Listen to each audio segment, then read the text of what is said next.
Ja, ich bin jetzt an der Grenze angekommen und jetzt geht's weiter. Ich habe heute ein paar Stunden mit der Einrichtung eines neuen Mobiltelefons verbracht, weil mein Mobiltelefon sich nicht mehr laden lässt und ich nicht weiß, wann es wieder funktioniert. Deswegen saß ich wahrscheinlich 3-4 Stunden, war ich damit beschäftigt, dieses Ding einzurichten. Ja, hier stehen viele Leute, gibt es auch noch einen Steg, aber ich bin jetzt zu faul, da lang zu gehen. Gibt bestimmt eine schöne Aussicht. Aber ich habe jetzt Bock weiterzufahren und muss erstmal noch ein bisschen Strecke machen heute, vom Gefühl her. Ist auch, glaube ich, schon relativ spät. Mal gucken, wie lange ich jetzt noch fahren werde. Gut, ich mache mal weiter. Ja, ich bin in Polen das erste Mal. Yay! Das erste Mal in Polen. Wird aber auch mal höchste Zeit. Ja, die Eindrücke hier natürlich sind nach Usedom sehr gut. Hier sieht es auch sehr hübsch aus. Ja. Ich freue mich, hier zu sein.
Ja, ich setze jetzt mit der Fähre über nach Polen.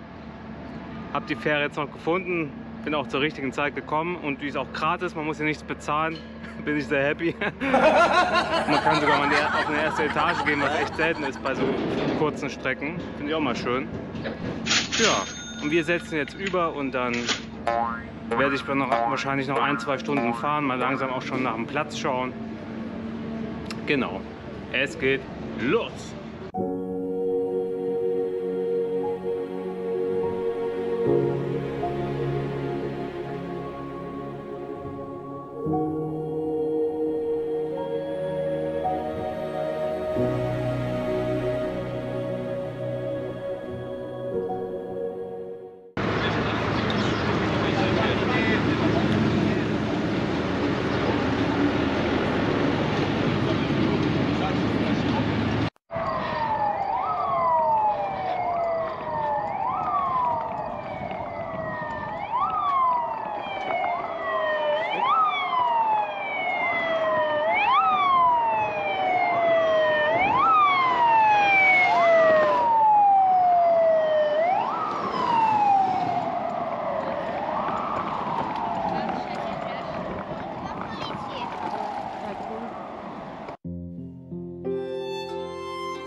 Natur war mir lange fern, manchmal idyllisch, manchmal rau, doch habe ich sie gern, manchmal grün, manchmal grau.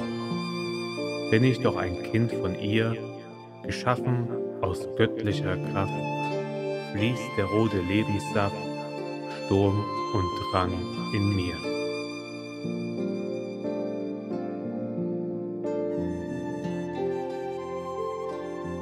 Und nun gehe ich splitterfasernackt, wie Gott mich geschaffen hat, folge der unendlichen Weite, sehet, wie ich meine Schwimmflügel ausbreite, die Meerjungfrauen warten schon auf mich, doch ich muss sie vertrösten, wer zählet mich zu den Größten, wenn Frauen aus dem Meer verhindern meine Heimkehr.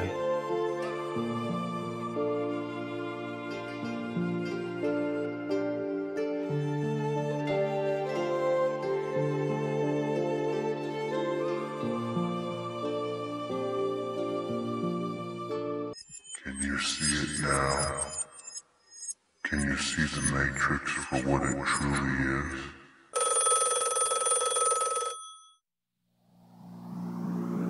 One, two, three, four.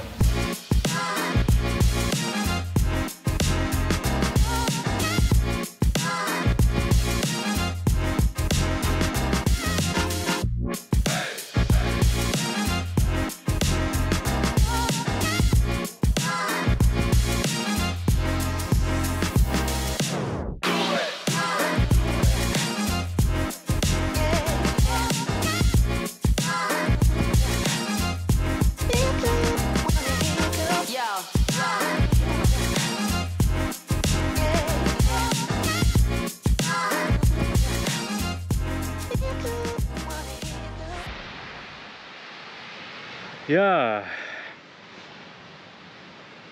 wo bin ich eigentlich? Wie heißt ja eigentlich der Ort? Verdammt. Jetzt muss ich mal nachschauen. Auf meinem neuen Handy. Ich bin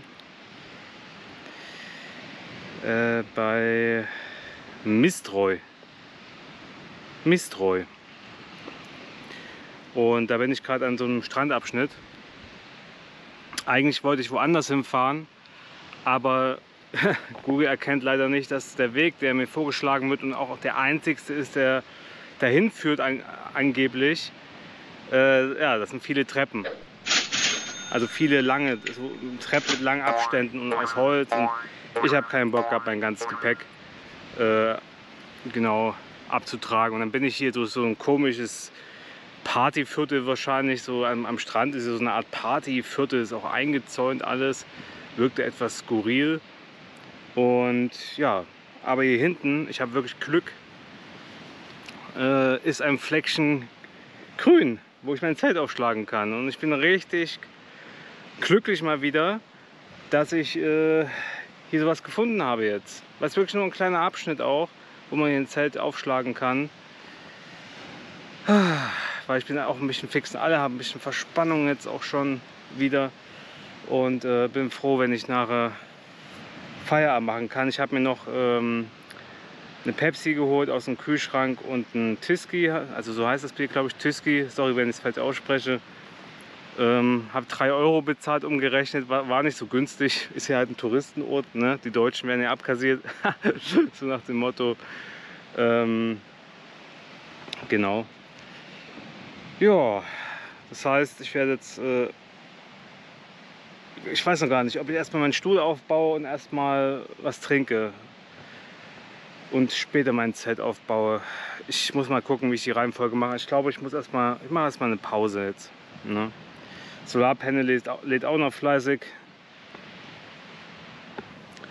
Achso, ja, und den Abschnitt habe ich euch, glaube ich, gar nicht richtig gezeigt. Also hier ist die ganze Zeit bin ich schon an so einem langen Strand unterwegs. Bin ja vor uns auch baden gewesen, wie ihr gesehen habt.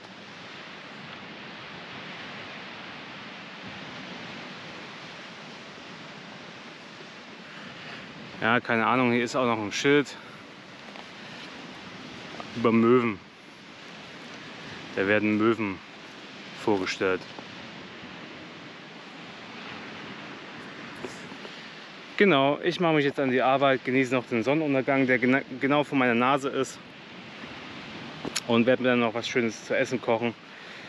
Wahrscheinlich gibt es heute, entweder mache ich Reis oder Nudeln, ich weiß es noch nicht, ich werde es sehen. Habe ich mir noch keine Gedanken gemacht. Gut, das war's.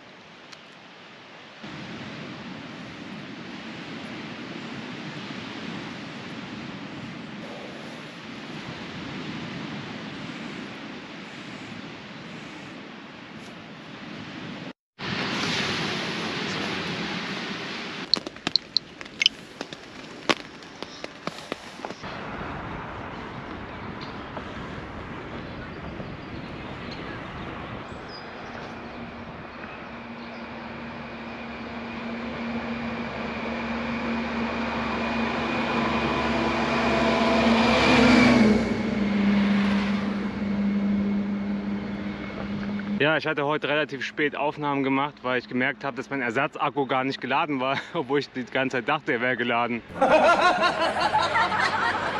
Ja. Ich bin heute relativ spät erst losgefahren, erst 15 Uhr vom Mistroy, weil es lange geregnet hat. Dann war ich noch bei Lidl einkaufen, habe was gegessen. Und dann bin ich ungefähr eine Stunde durch den Wald gefahren, wo relativ viel Sand auch war. Aber dann wurde es richtig gut. Also dann kamen richtig geile Fahrradwege hier, die recht neu sind. Auch offiziell die Eurovelo 10 Strecke. Zumindest steht immer R10 ausgeschildert da. Genau. Ja, ich fahre jetzt noch ein ganzes Stück weiter und gucke dann wie immer, dass ich irgendwo wieder einen Schlafplatz finde. Weiter geht's.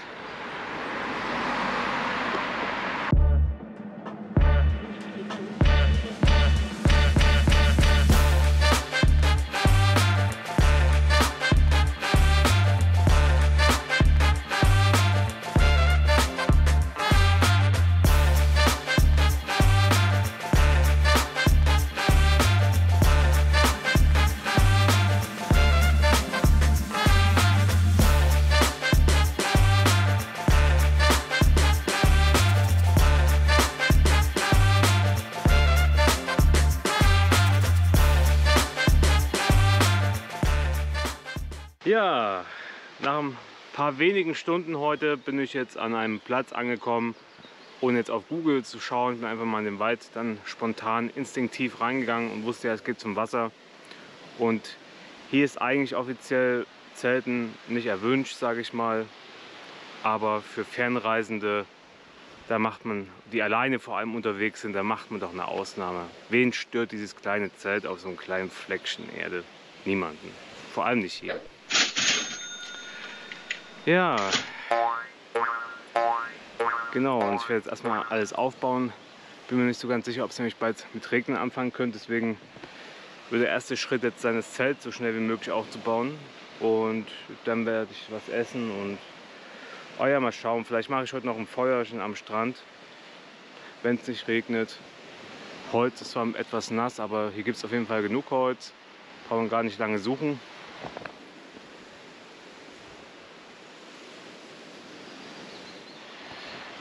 Genau. Ja, und ich bin wieder glücklich, am Meer schlafen zu können mit dem Wellenrauschen. Bin glücklich, dass mein Fahrrad mich wieder hierher getragen hat.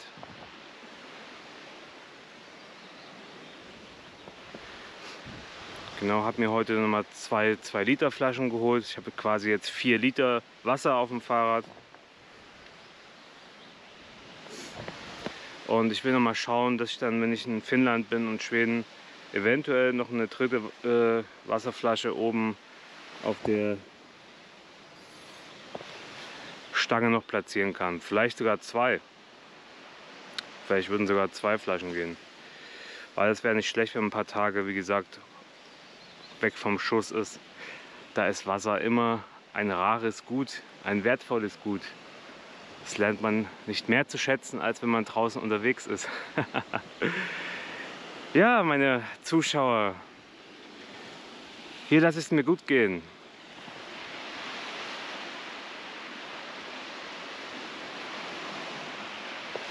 Hier bin ich Mensch, hier darf ich sein.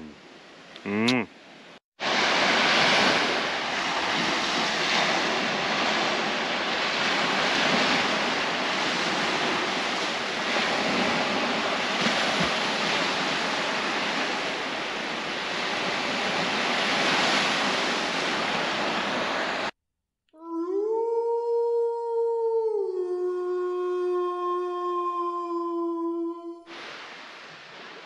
Ja, ich habe super geschlafen. War echt eine sehr angenehme Nacht. Es hat immer mal, glaube ich, wieder zwischendurch geregnet in der Nacht. Deswegen ist auch so eine Sache, die man als Erfahrungswerte mitnimmt und die sicherlich auch andere Leute interessieren, weil manche mal fragen, wie lange brauche ich denn, um mein Zeug so am Morgen zusammenzupacken. Also wenn alles trocken ist, dann brauche ich meistens vielleicht 15 Minuten. 20 Minuten. Aber ich mache das dann auch langsam und ich lasse mir da wirklich Zeit. Ich mache mir da keinen Stress sozusagen. Wenn die Sachen allerdings nass sind, naja, dann hängt es auch ein bisschen vom Wetter ab. Gestern habe ich zum Beispiel morgens mein Zelt nicht verlassen, weil es geregnet hat und erstmal abgewartet, bis der Regen aufhörte. Weil sonst packe ich alles nass ein. Wäre zwar an sich kein Problem, ich muss es dann halt nur irgendwie trocken kriegen irgendwann später. Aber ich finde es irgendwie besser, abzuwarten, bis der Regen vorbei ist und dann weiterzumachen. Genau, und heute ist halt wieder der Fall, die Unterlegplane war nass, der Unterbau vom Zeltinneren war auch nass und die Isomatte war noch feucht. Und das habe ich jetzt alles getrocknet, beziehungsweise Zelt und Unterlegplane, die trocknen noch. Ich zeige euch das mal.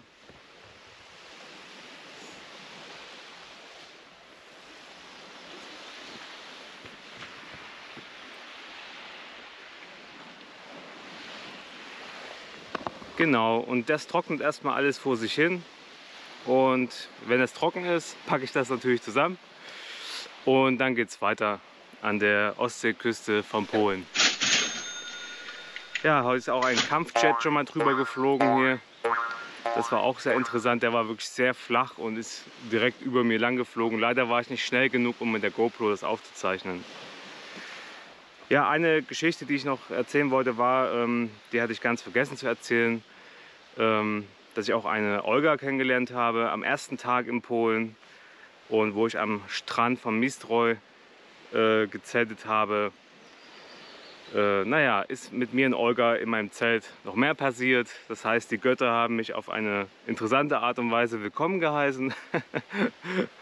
Warum erzähle ich das? Ich erzähle das euch, weil ja, ich daran glaube, dass die Dinge manchmal vorherbestimmt sind.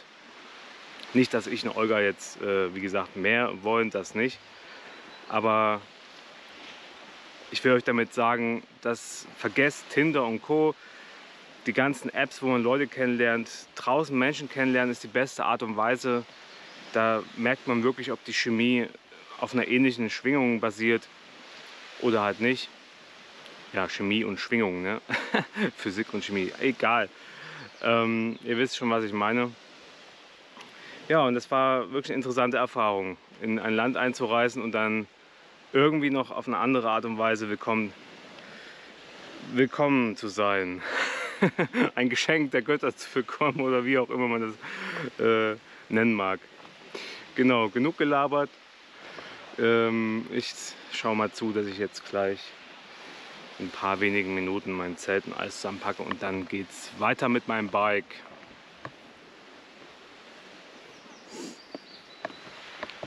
Yes!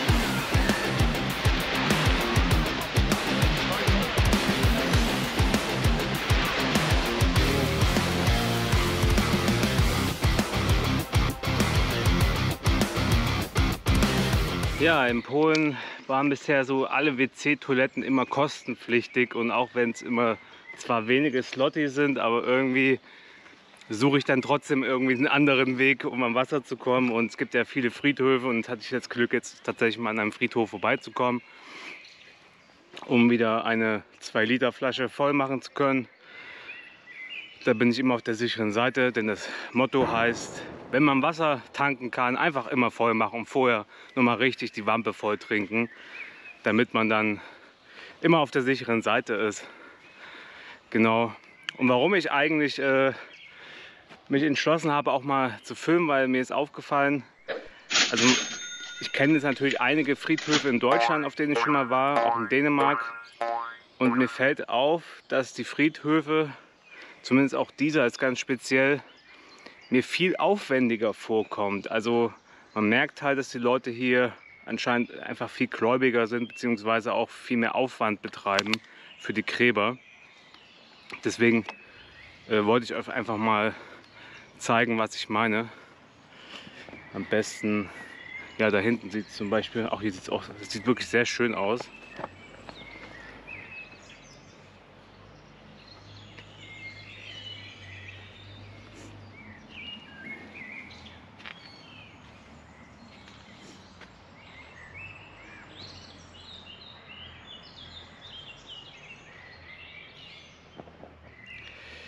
Ja, sieht wirklich sehr schön aus, finde ich.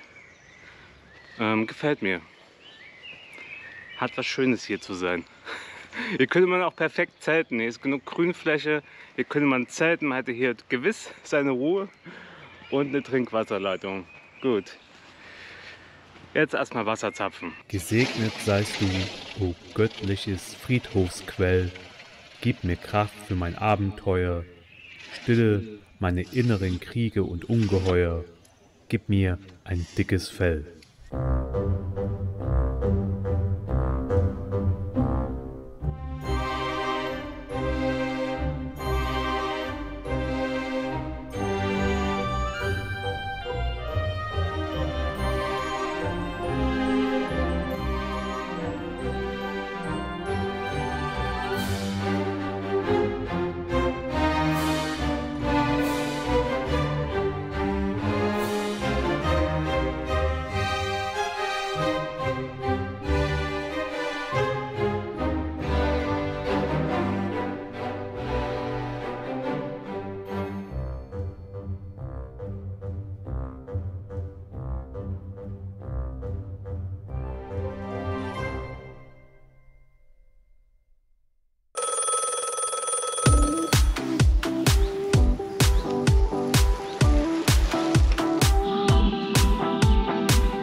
Ja, ich habe heute einen schönen Übernachtungsplatz gefunden. Spontan hier geblieben. Ich hatte noch vorher geschaut, so auf Google Maps, ob ich noch weiterfahre am Strand und wie auch immer. Aber mir das irgendwie zu unsicher. B, hat mir dieser Ort irgendwie gefallen, weil hier sind auch Mülleimer und Bänke. Und ich sag mal so, hier kann ich auch auf jeden Fall ein Feuer machen. Hier sind keine Warnhinweise. Hier ist auch genügend sichere Fläche, sage ich mal, wo nichts passieren kann. Ich habe auch schon eine Feuergrube ausgehoben mit meiner Schaufel.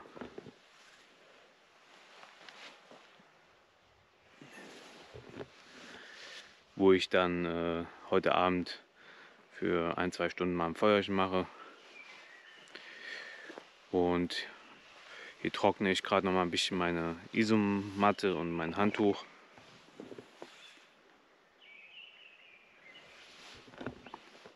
Zum Glück ist noch mal die Sonne rausgekommen. Ja, Zelt habe ich auch schon aufgebaut. Werde gleich was kochen, was essen.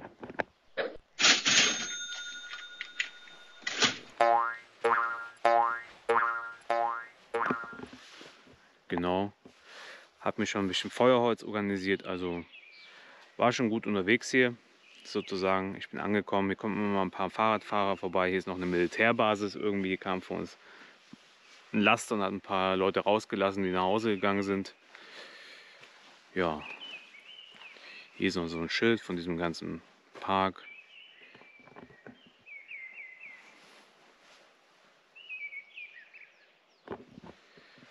Genau. Ja, und die Vögel zwitschern hier. Gegen die Moskitos habe ich mich auch schon ein bisschen an den Händen und zumindest im Gesicht etwas vorbereitet. Ansonsten, der Rest ist ja eh geschützt durch die Hose und meine Jacke. Genau. Das heißt, ich werde jetzt erstmal in Ruhe kochen.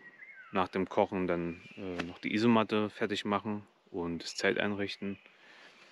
Und dann eventuell noch mal eine Runde telefonieren oder was auf der Switch spielen oder vielleicht gucke ich heute Abend einen Film. Ich habe viele Optionen auf jeden Fall, um mir die Zeit zu vertreiben hier.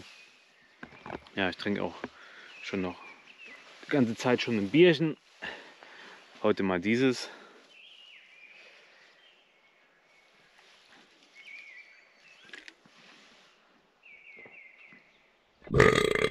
Ist gut. Schmeckt gut.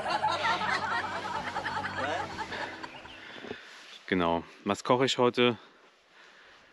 Spaghetti. Heute gibt es wieder mal Spaghetti mit Sojagranulat. Und das war's. Tomatenmark rein. Ich habe genug Tomatenmark dabei. Genau, das ist heute meine Mahlzeit. Und ich freue mich auch ehrlich gesagt richtig drauf. Hihi. Die jetzt gleich zu essen. So. Dann koche ich jetzt mal. Vielleicht filme ich noch ein bisschen beim Kochen. Und dann geht es morgen in aller Frische weiter.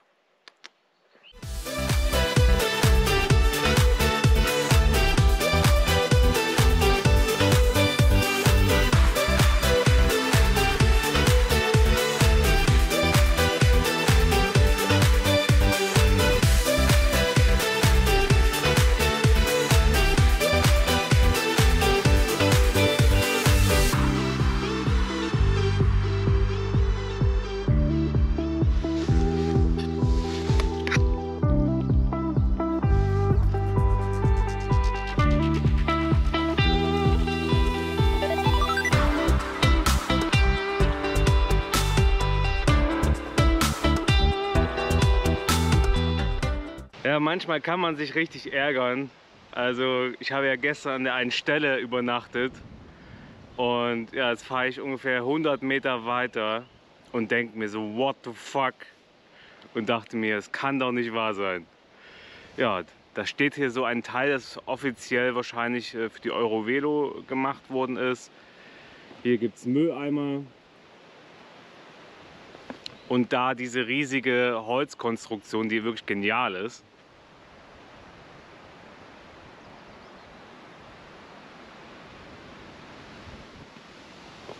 Sogar mit Luftpumpe und Strom zum Laden.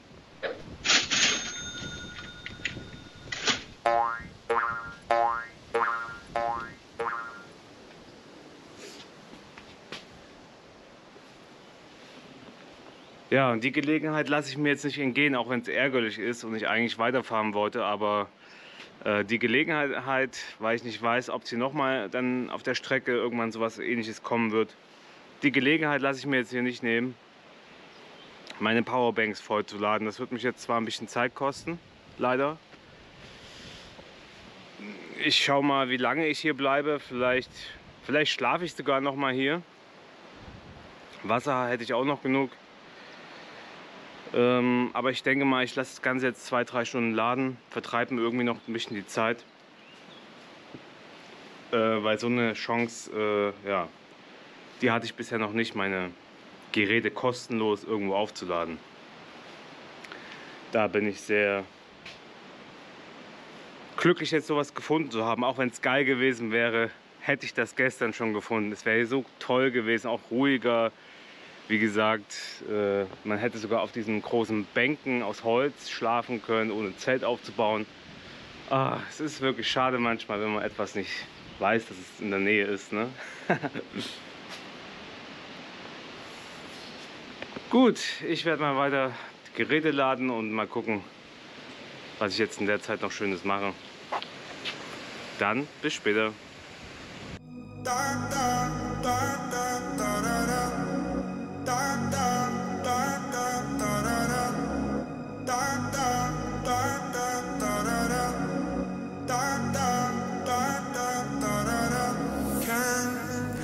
take me back to reality. All I need is you. Don't forget me. You own a part of me. A part of me is you. But sometimes you get too loud. I hear your voice right from the crowd, and I can feel you next to me. But you are still a mystery. Da da da da da da da. Da da da da da da da da. Da da da da da da da. Da da da da da da da. Sometimes you get too loud. I hear your voice right from the crowd, and I can feel you next to me. But you are still a mystery. You take me back to reality. All I need is you. I might regret this when you're next to me. I'm falling for you. But sometimes you get too loud. I hear your voice right from the crowd, and I can feel you next to me.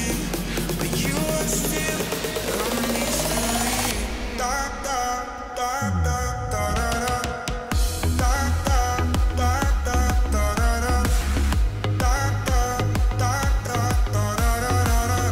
Da da da da da da da. Da da da da da da da da.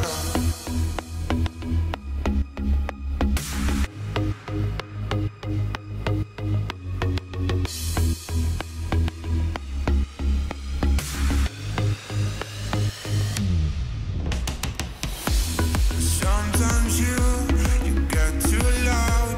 I hear your voice right from the crowd, and I can feel you next to me. Ja, ich habe heute meine Stelle hier gefunden.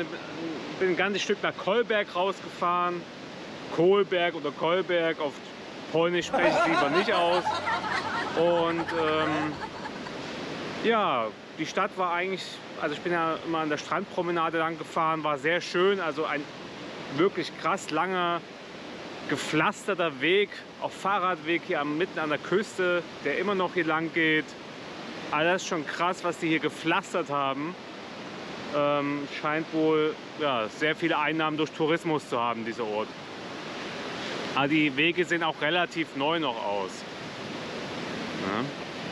Ja, jetzt zeige ich euch mal meinen Platz, wo ich heute schlafe.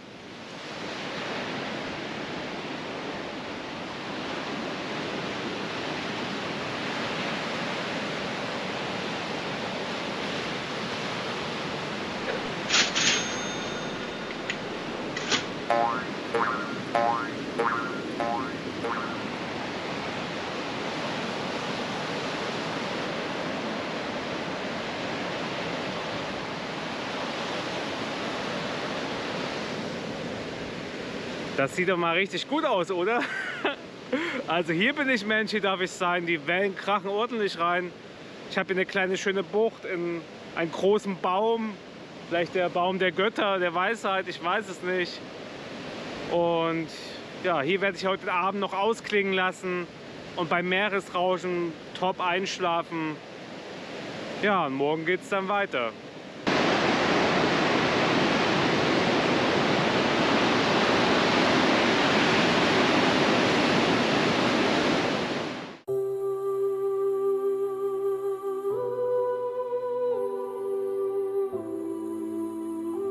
Die untergehende Sonne wärmt mein Herz, vertreibt der dunklen Schatten kalter Schmerz. Hier am Baltischen Meer ist mein Hafen, wo vergessen alle Sündentaten und Strafen. Endlose Weite macht mich so klein, verpasst mir einen Heiligenschein. Füße baden im Sand, in Polen am himmlischen Strand.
Ja, heute habe ich meinen ersten Sturm mitgenommen.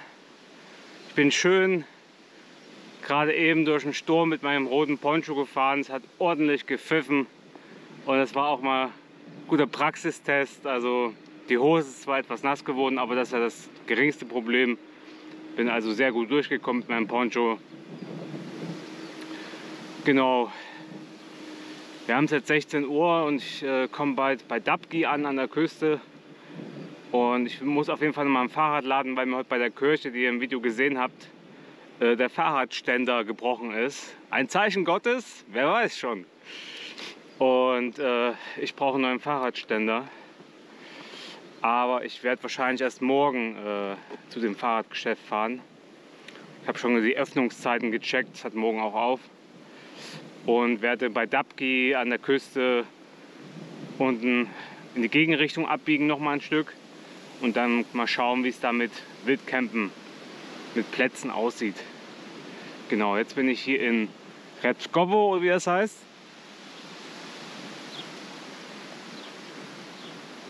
Das kleine Schild da unten, wie ihr sehen könnt, zeigt auch noch die Eurovelo 10. Die ist super ausgeschildert. Man braucht eigentlich wirklich gar kein Navigationsgerät. Die Beschilderung ist bisher wirklich sehr gut. Und an der Stelle muss ich auch noch mal sagen, die Fahrradwege scheinen mir teilweise recht neu zu sein. Und die sind größtenteils echt erste Sahne. Besser als häufig die Hauptstraße, also die Autostraße. Ich kann es euch mal kurz zeigen hier.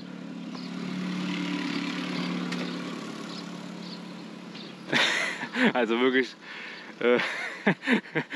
als würde man hier auf dem VIP-Bereich fahren.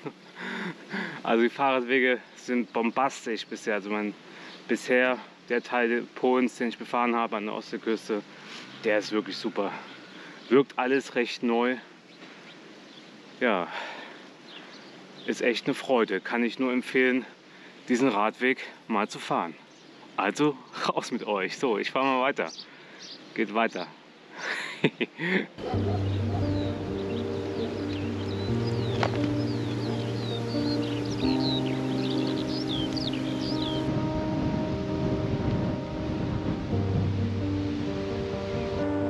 Ja, ich bin ja vor uns durch Dabgi gefahren, ganz kurz nur, und hatte mir schon die Route ausgesucht. Das heißt, ich bin jetzt wieder entgegengesetzt ein klein wenig an der Ostseeküste gefahren.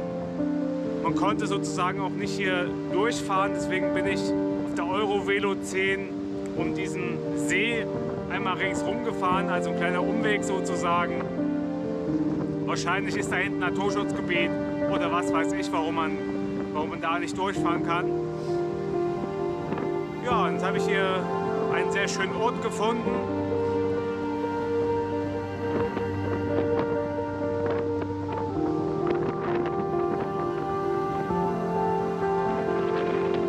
Wo der Wind wieder ordentlich pfeift, diesmal aber ein bisschen windgeschützt. Ja, und wahrscheinlich wieder einen hervorragenden Blick aufs Meer. Juhu. Jetzt sieht's schön. Das sieht echt traumhaft aus.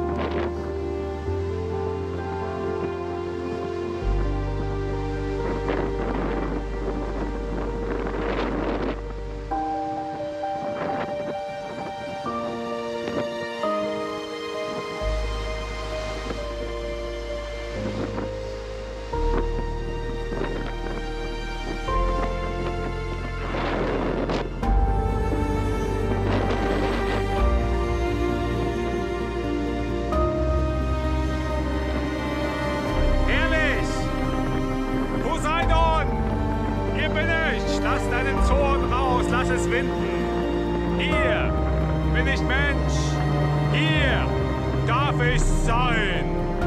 Ja. Und ich habe heute gut Strecke gemacht, richtig gut Strecke. Ja.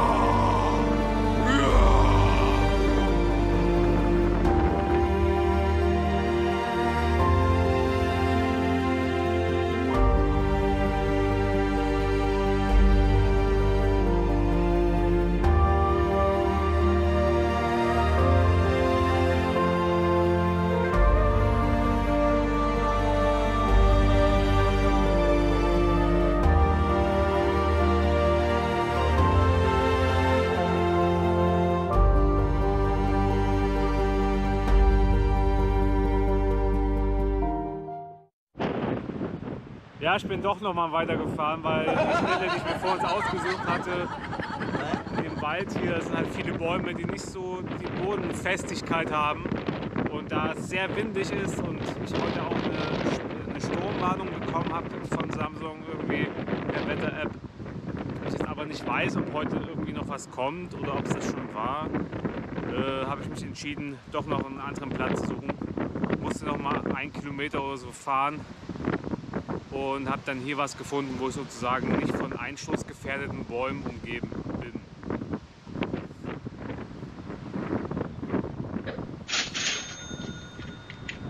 Ja, mein Zelt habe ich auch schon aufgebaut.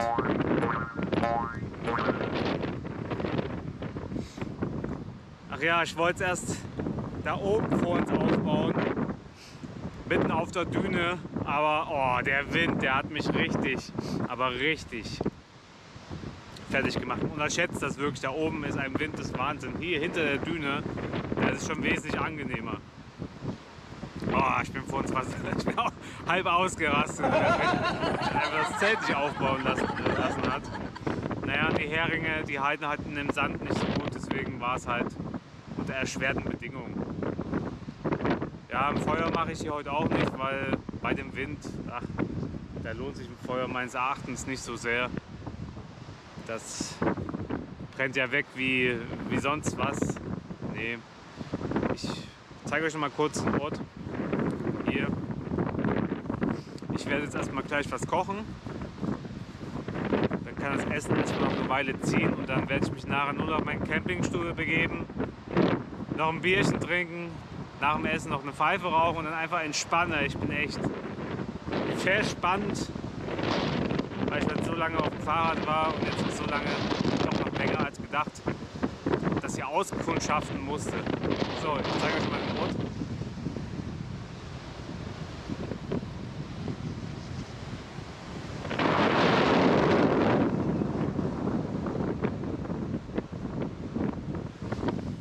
Ja, hier werde ich heute schlafen. Den schönen Wellenrauschen. Jihi. Baden werde ich heute nicht mehr gehen, der Wind ist schon recht kalt. Da habe ich heute keinen Bock mehr drauf. Ich weiß nicht, wie es morgen wird. Vielleicht morgen. Ah, herrlich, herrlich.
Ja, heute fing der Tag alles andere als normal an, denn heute Morgen hat es natürlich geregnet und irgendwann habe ich mich dann entschlossen, trotzdem mein Zelt einzupacken und ja, dementsprechend war alles auch noch etwas nass, was jetzt nicht so schlimm war, aber ich konnte halt eine Weile nicht filmen, weil es halt geregnet hat und dann hat man Regentropfen in der Linse.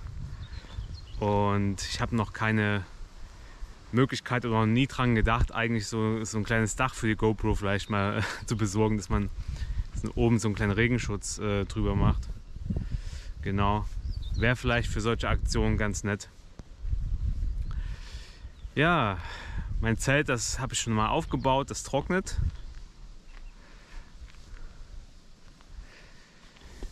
Wie gesagt, das ist noch alles etwas nass. Habe hier einen sehr schönen Platz gefunden an der Eurovelo 10 Route, der so ein bisschen verlassen ist auch. Also wir sind zwar ein paar Leute und ein paar Radfahrer. Hier gibt es sogar eine Feuerstelle, also wenn man will, könnte man hier noch ein Feuer machen. Genau, und hier ist halt ein See, weil ich muss das zweite Mal jetzt an der Ostseeküste quasi, ja, kann man an der Küste nicht langfahren, da sind keine Wege. Ist quasi jetzt das zweite Mal in Folge, dass ich um einen See fahre, der halt nah an der Ostseeküste dran ist. Genau. Ansonsten bin ich heute einmal von der Eurovelo 10 abgekommen.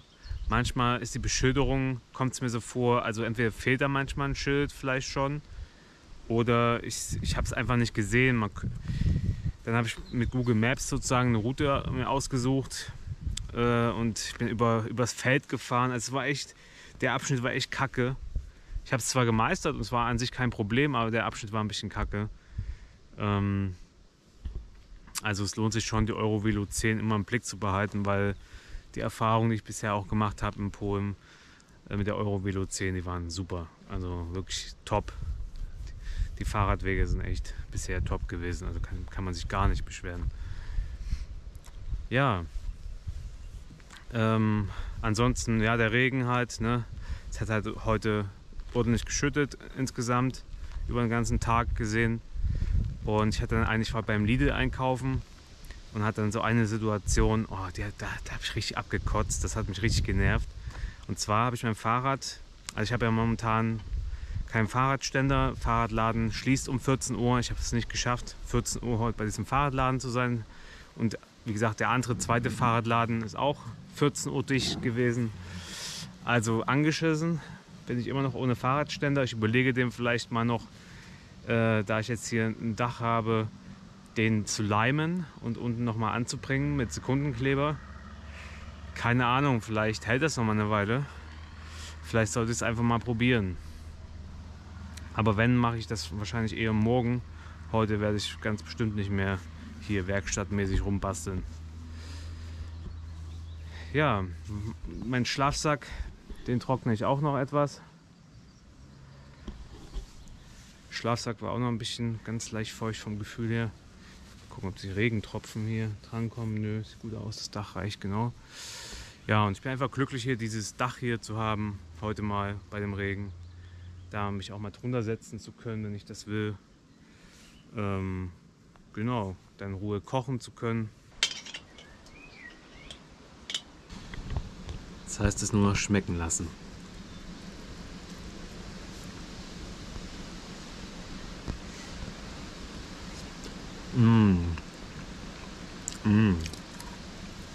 Lecker.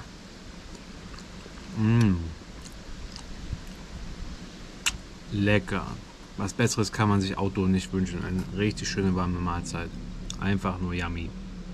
Yum, yum, yum. So, ich esse mal weiter. Guten Morgen. Ja, ich habe hier gestern noch schön am Feuer gesessen.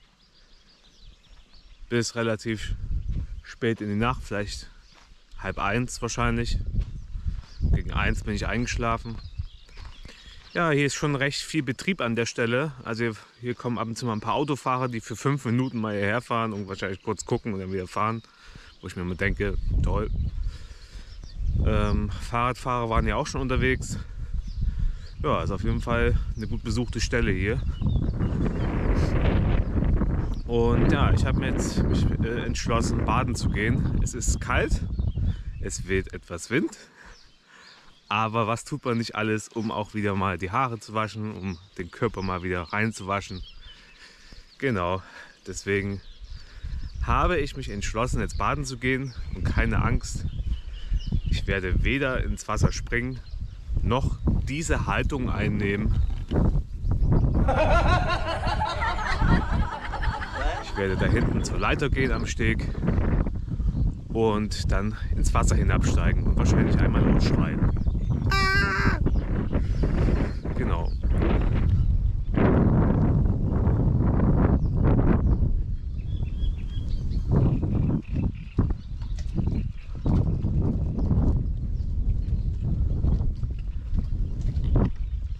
Ich hoffe, die Schwäne tun mir nichts, obwohl ich kann auch hier die Leiter nehmen. Ich sollte nicht zu nah an die Schwäne kommen. So, jetzt geht's abbaden. Das wird arschkalt.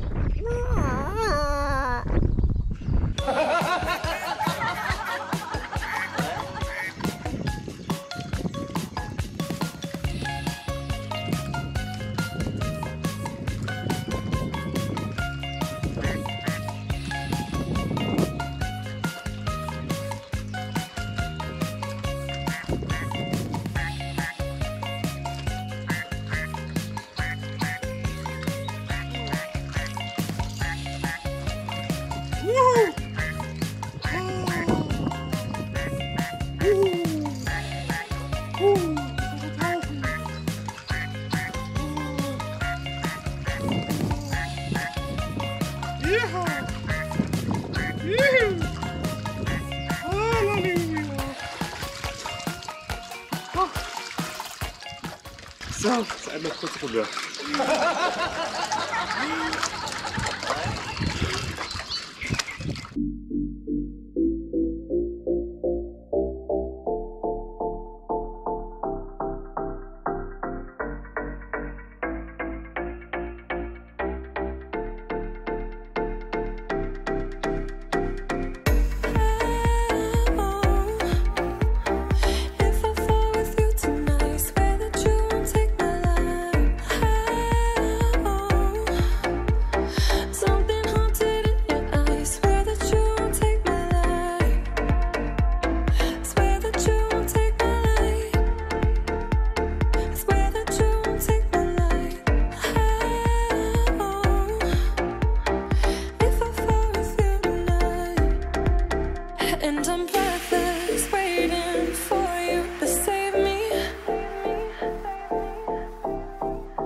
But it's hopeless, hoping for you to notice me.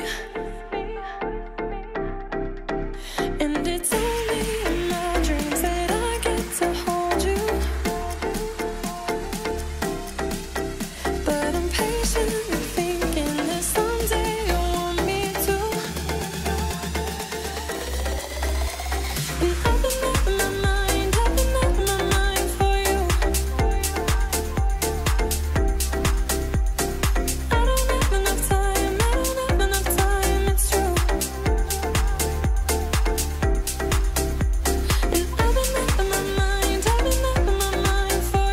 Ja, ich bin heute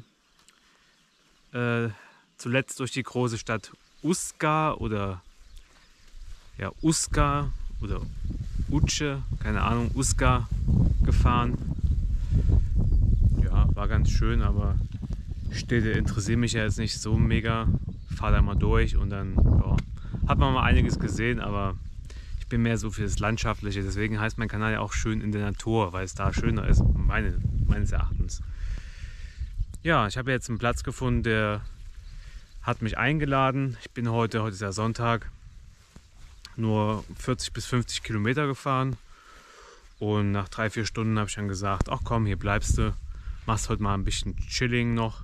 Ich werde dann nachher noch ein bisschen auf der Nintendo Switch spielen und vielleicht noch einen Film schauen. Einfach mal so ein bisschen dafür heute Zeit nehmen. Heute Morgen habe ich mir auch Zeit gelassen. Ich war erst baden gewesen, wie ihr gesehen habt. Und habe alles getrocknet und habe versucht, meinen Fahrradständer mit Sekundenkleber zu kleben und gemerkt, das wird nichts. Nein, der bricht einfach wieder schnell weg. Zumindest mit dem Sekundenkleber, den ich habe. Ja, und das ist hier eine Fahrradraststätte an der Eurovelo 10. Hier gibt es auch einen Namen und hier sind ein paar lustige Fahrräder aufgehangen. Ho, ho, ho! Did you see that?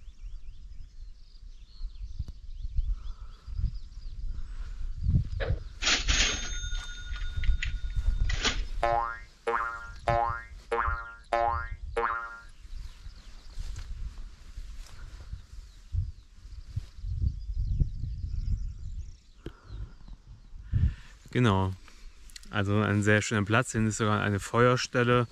Aber da ich gestern erst Feuer gemacht habe, ich glaube, heute mache ich kein Feuer. Ich habe das gestern am Feuer sehr genossen und ich glaube, heute brauche ich keins. Ich habe gestern bestimmt bis 12:30 nachts noch am Feuer gesessen und diese riesige Feuerstelle für mich ganz allein gehabt. Ja, hier sind noch ein paar Ortschaften ausgeschildert.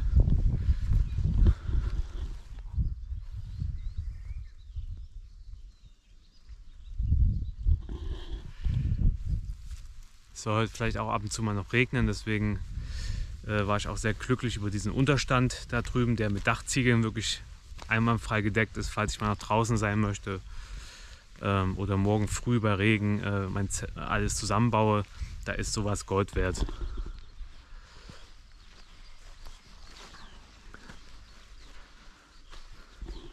Und natürlich das Zelt, immer wenn das erste, was ich mache, vor allem wenn es trocken ist, das Zelt aufgebaut und innen drin alles vorbereitet für eine schöne Nacht.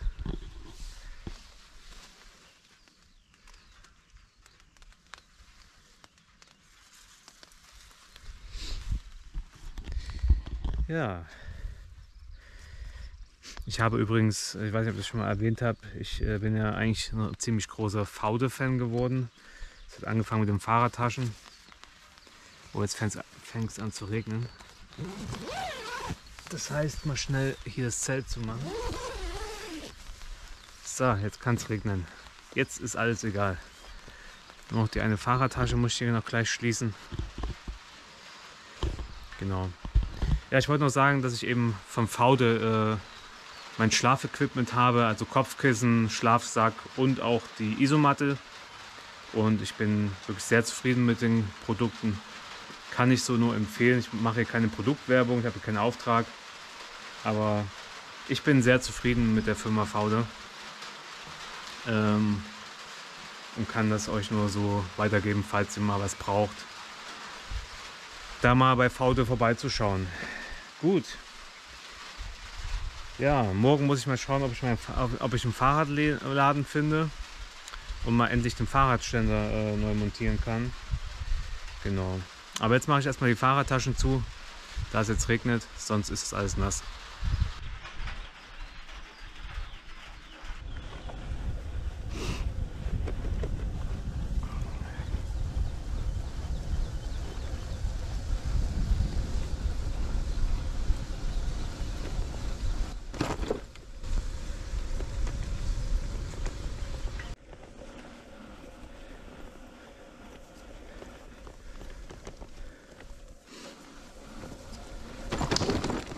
Hui.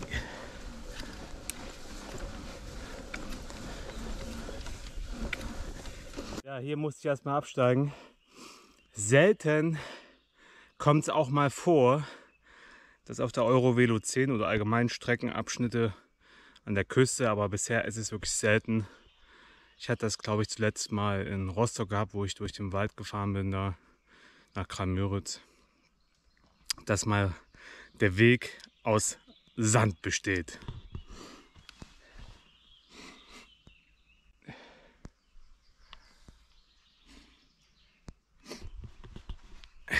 Genau, und deswegen habe ich mich entschieden, abzusteigen und ein paar Schritte zu gehen. Ist eh gut Abwechslung und es ist einfach mühselig mit einem schwer beladenen Fahrrad. Nicht ultra dünnen Reifen, aber schmalen Reifen halt und keinen richtigen krassen Mountainbike-Reifen hier durchzubrettern. Gut, dann geht's mit Walking weiter. Ab geht's. Ja.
Ja, ich bin heute bei Roi angekommen und dann in den Wald hineingefahren, bei dem ich 7 Zloty bezahlen musste. Man durfte hier nicht kostenlos durchfahren sozusagen.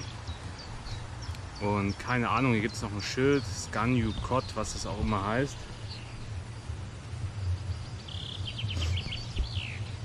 Ja, und hier ist es wirklich sehr schön. Also eine sehr schöne Stelle, gerade auch mit der Sonne, die hier fantastisch reinscheint. Und ja, die Frösche quaken. Hier kann man mal kurz verweilen und mal durchatmen. Beim Fahrradladen habe ich leider immer noch nicht gefunden. Hier gibt es nur viele Fahrradverleihe und ganz ehrlich, die meisten Fahrräder sehen aus wie Schrott. Ich glaube, meins ist manchmal mehr wert als ein gesamter Fahrradverleih. Also, naja. Und ja, heute Morgen wollte mich noch jemand da am letzten Übernachtungsplatz zu sich nach Hause einladen und seine Antiquitäten zeigen, aber ich habe dann dankend abgelehnt.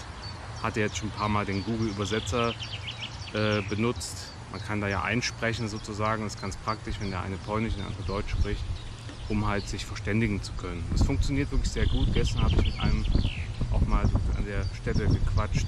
Der hat ein Bier in der Hand und der hat mir gesagt, es ist verboten hier zu zelten, bla bla bla, was überhaupt nicht stimmte.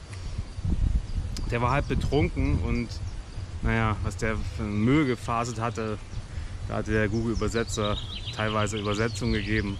Ich glaube, der hat größtenteils nur Müll gelabert. Kein Wunder, dass er noch bei Mutti wohnte und die Mutter, die wirkte auch sehr unfreundlich und stinkig, so vom Typ her, nicht herzlich und gastfreundlich. Naja, so Leute gibt es halt überall. Ne? Gut, ich werde jetzt mal weiterfahren und mal gucken, ob ich heute noch bis nach Leber fahre. Leber ist der nächste Ort. Ich werde dann ein ganzes Stück am Meer direkt lang fahren. Die Eurovelo geht dann ein ganzes Stück wieder direkt am Meer und ich bin dann zwischen Meer und See quasi, in so einer Spur, in der ich lang fahre. Ja, bin ich mal gespannt. Gut, das war's erstmal.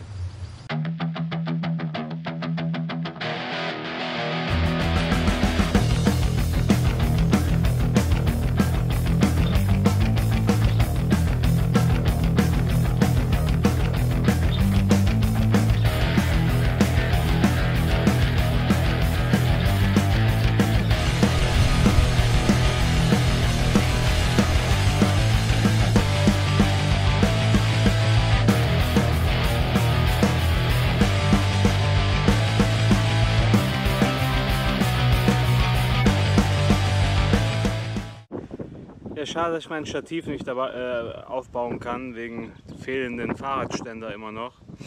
Aber hier scheint es auf dieser Route jetzt sehr ungewohnt weiterzugehen. Hier sind nämlich Holzstege auf relativ weite Strecke und ich glaube, die gehen auch mal so hoch und runter und sind schon ziemlich mit Gras zugewachsen. Also das wird jetzt, glaube ich, eine ziemlich spannende Fahrt.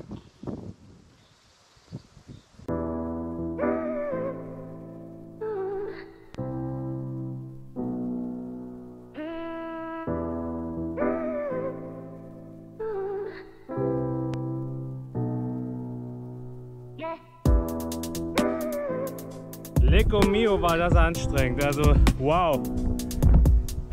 Bin ich froh, ja durch zu sein. Aber war zwischen den Holzstegen immer war alles relativ nass noch und schlammig und da mit einem schweren Fahrrad durch war ein Abenteuer. In manchen Bereichen waren auch so Holzbretter, wo man mal so drüber musste.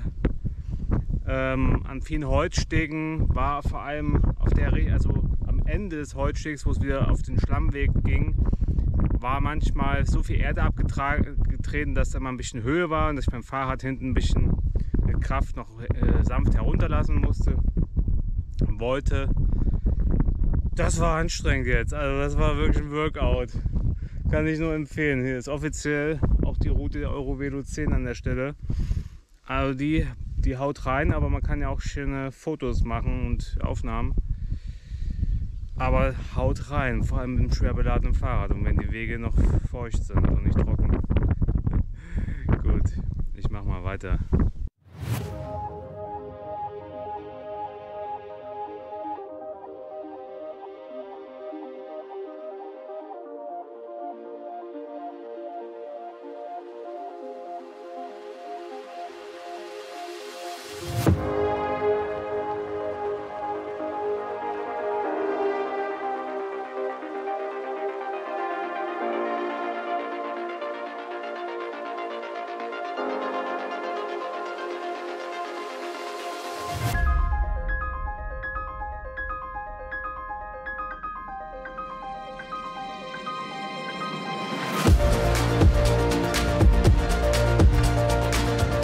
Ja, ich musste in dem Gebiet einen Umweg nehmen, weil an einer Stelle ging es dann nicht weiter. Da war sozusagen eine riesen Pfütze mit richtig tiefem Schlamm und wenn ich da reingefahren wäre mit dem Fahrrad, hätte ich am Ende meinen Karren nicht mehr rausbekommen. Also bin ich dann quasi einen Alternativweg gefahren. Das war so ein Plattenweg, ne, so ein Landwirtschaftsweg. War ganz okay. Also konnte man fahren. Geil war es nicht. Und ja, hat auf jeden Fall wieder ordentlich reingepowert. Ich habe jetzt keine Pause die ganze Zeit gemacht. Jetzt gönne ich mir mal eine Pause und bin jetzt an so einem, bin quasi wieder in das Gebiet reingefahren, in dem ich vorhin war. Das ist ja so ein Park, Nationalpark oder Naturreservat, was auch immer. Und ja, hier ist so eine Aussichtsplattform.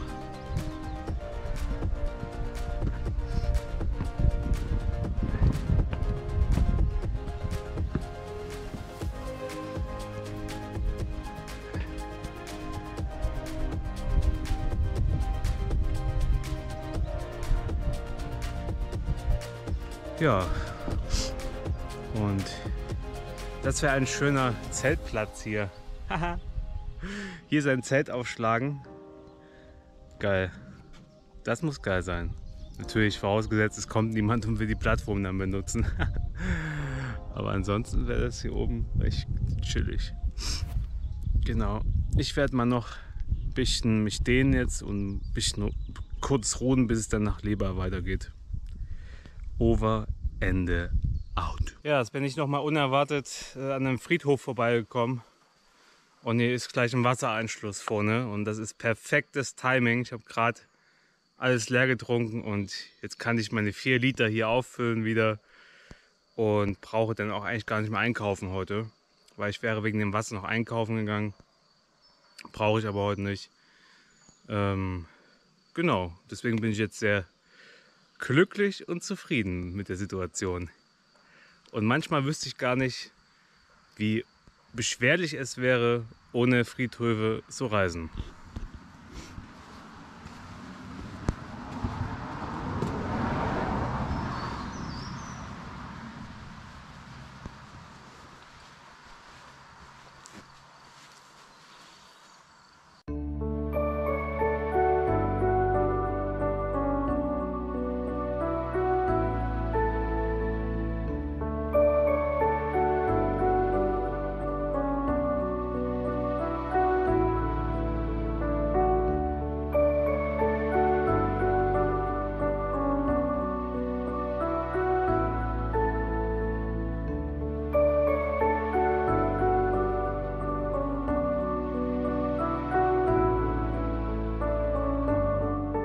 Ja, ich habe mich entschieden, hier an dieser Eurovelo 10 Fahrradraststätte Halt zu machen, weil ich auch wieder so eine Überdachung habe, wie man hier sehen kann.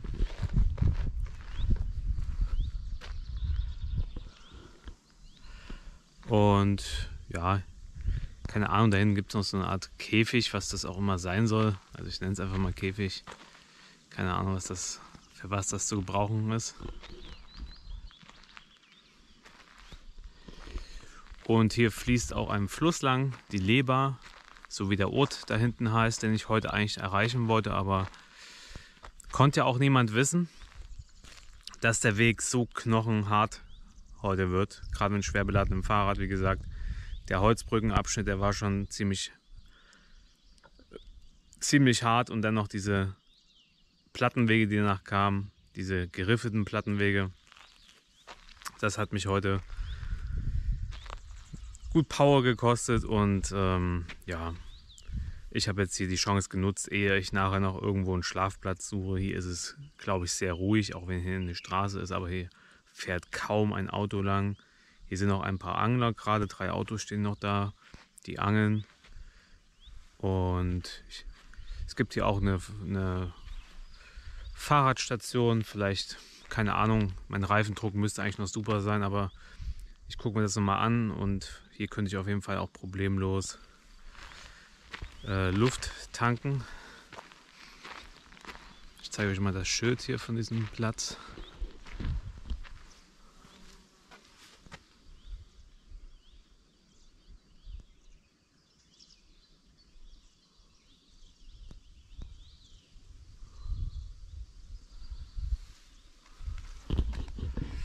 Genau, und hier bin ich.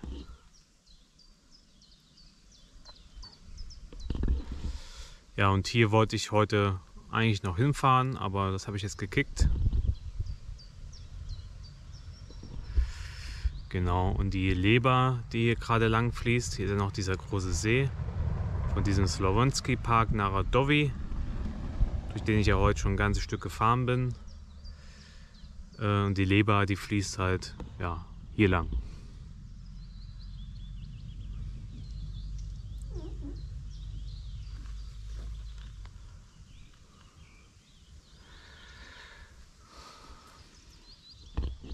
Also ein ganzes Stück.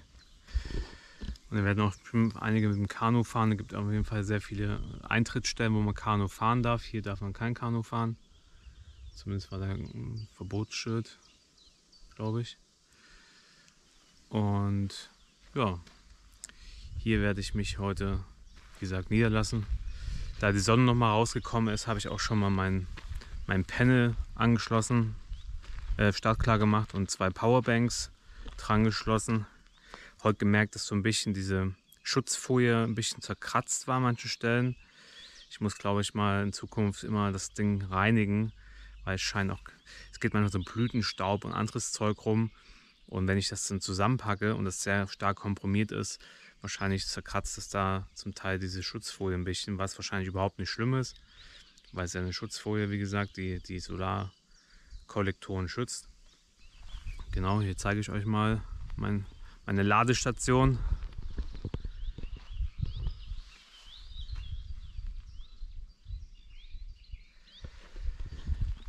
Ja, am Friedhof konnte ich, wie gesagt, meine Wasserflaschen voll machen, 4 Liter plus noch 0,5 Liter.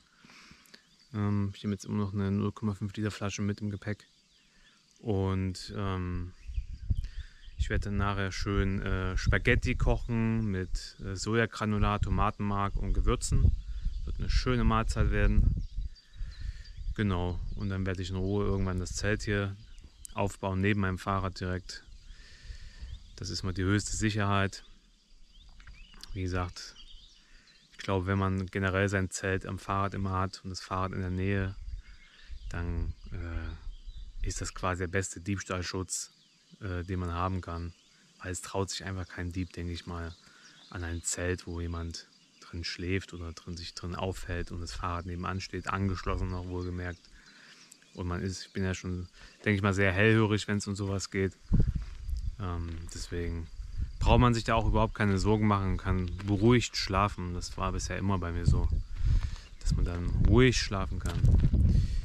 Ja, was für ein Tag. Ich meine, im Nachhinein das werde ich immer in Erinnerung behalten, heute die Strecke, auch dieser Holzbrückenabschnitt. Also manchmal wusste ich echt nicht mehr, ob ich da durchkomme teilweise. Einmal musste ich ja sozusagen den Weg abbrechen und einen anderen Weg nehmen, weil das da einfach nicht mehr weiterging mit meinem Fahrrad. Aber diesen Weg werde ich nicht vergessen, der hat mich echt Kraft gekostet. Ich musste mein Fahrrad auch oft, wie gesagt, an den Holzbrücken anheben oder stützen, damit es nicht so krass runterknallt. Und ja, das war ein guter Parcours, den ich heute gemacht habe.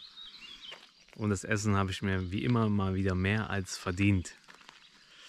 Ja, hier bin ich Mensch, hier darf ich sein. Ich werde hier heute verweilen, dann nachher speisen, mögen mich die Götter preisen.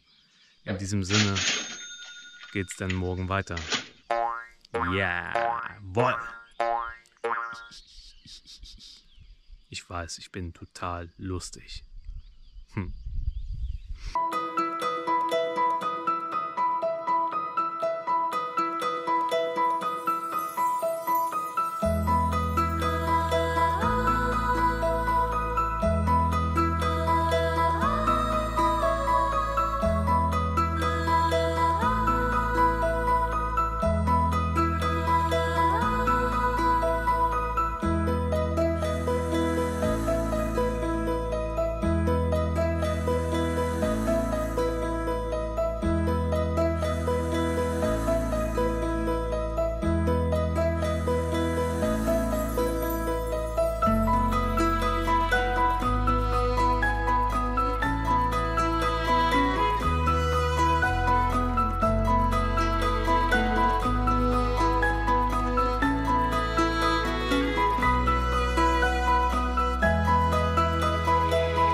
Ja, ich bin vor uns durch Leber gefahren.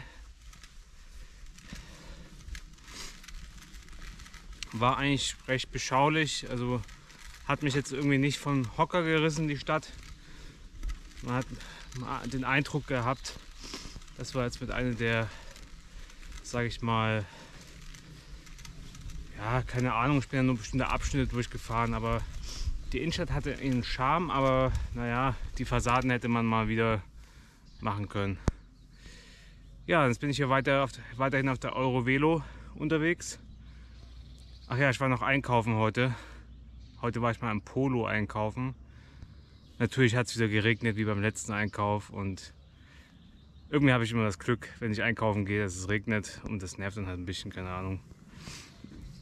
Ja, und jetzt bin ich hier, ich muss die Ostseeküste wieder umschippern sozusagen. Es geht da an dem See unten nicht lang. Und wie schon in diesem Sowitzki Park, ich weiß gar nicht, ob ich den jetzt richtig ausspreche, Sowitzki oder wie auch immer, diesen Nationalpark, den ich seit gestern durchkämpft habe, wirklich. Also den würde ich nicht jedem empfehlen, weil, also vor allem bei schlechten Wetterbedingungen mit einem schwer beladenen Fahrrad ist das ein reines Abenteuer und Glückssache, ob man da nicht im Schlamm oder so versickert. Also wer vorhat, die Eurovelo mal zu fahren, bei schlechtem Wetter würde ich diesen Nationalpark vermeiden und die Straße außenrum nehmen. Weil das war schon ganz schön Abenteuer. Zwar sehr schön dort drin, hat so ein bisschen Moorcharakter und so. Zwar schön, aber wie gesagt mit schwer beladenem Fahrrad nicht zu empfehlen. Vor allem wenn es matschig ist und regnet. Ja, und was ich auch da oft hatte und jetzt hier an der Stelle auch wieder, wo ich dann immer eigentlich fast gar nicht mehr weiterkomme, sind Sandwege. Ich weiß nicht, wer diese dumme Idee hat, Sandwege an manchen Abschnitten aufzukippen. Ich weiß nicht, ob das die günstigste Lösung ist oder ob der Sand von der Küste irgendwie weg muss. Keine Ahnung. Diese Wege sind ultra nervig für jeden Fahrradreisenden. Und das gibt so einen fetten Minuspunkt schon mal bei der Eurovelo 10 in Polen. Also bis Uske war alles relativ schön mit den Fahrradwegen. Dann wurde es immer ein bisschen abenteuerlicher. Aber die Sandwege sind halt mit Abstand das Schlechteste. Die hatte ich jetzt schon ein paar Mal, auch im Wald gehabt, wo ich nach Leber gefahren bin, wo ich vor uns eben war. Und die Sandwege sind echt das Beschissenste. Also da macht Fahren überhaupt keinen Spaß und ich habe mich jetzt auch hier entschieden zu schieben, weil das Fahren geht mir auch irgendwann auf die Eier. Genau. Das schon mal an der Stelle ein fetten Minuspunkt für Sandwege. Wer auch immer diese Idee hatte mit diesen Sandwegen auf der Eurovelo 10, der hat leider nicht gut das Ganze durchdacht. Meine Meinung. So, ich schiebe mal weiter den Karren durch den Sand.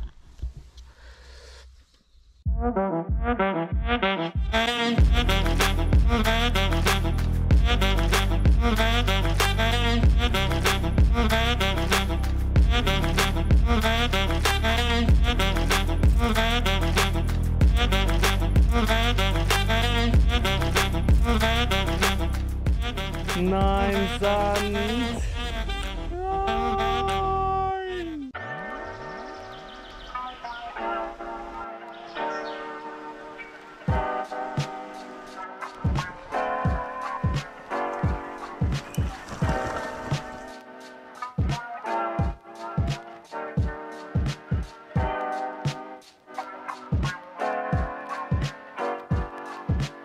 Velo R10, Latanikov.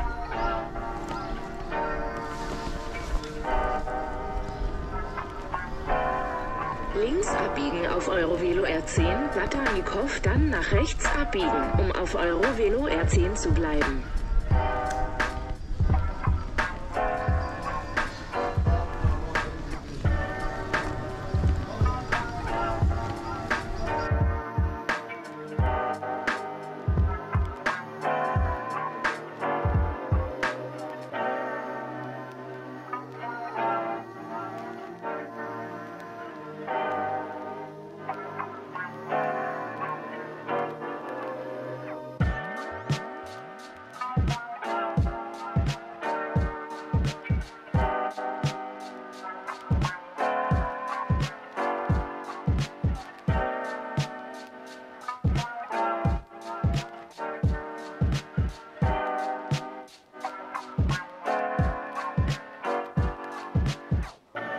Ja, ich bin fix und alle. Ich hatte vor uns mich einmal noch falsch abgebogen und wo Google Maps mich da lang geführt hätte, hat die Eurovelo 10 ein Stück verpasst und bin halt durch einen sandigen Wald. Das war richtig assi, da habe ich richtig Power nochmal gelassen. Ey. Das war Hardcore-Training, Hardcore-Parcours. Ja, und dann bin ich wieder auf die Eurovelo, hab da wieder hingefunden sozusagen auf die Strecke, die war wesentlich besser. Das sind die Momente, wo man sich etwas ärgert, aber es war halt auch kein Schild in meine Richtung, die auf dem Weg geleitet hatte. Aber ich hatte auf der Gegenrichtung ein Schild gesehen, habe mich noch gewundert, hä, warum ist da jetzt ein Schild, wenn die Eurovelo doch hier lang geht. Das war auch an der Stelle mein Fehler und in nächster Zeit muss ich mich einfach etwas mehr ja, mit Sorgfalt umschauen. Ja, jetzt bin ich noch vor einer Ortschaft ein Stück und es wäre, glaube ich, so schnell nichts mehr gekommen. Und ja, jetzt bin ich hier gelandet und habe mich auch da entschieden, hier zu bleiben. Die Sonne ist jetzt auch rausgekommen, das heißt, ich werde jetzt gleich in die Ostsee baden gehen, die ist nämlich da.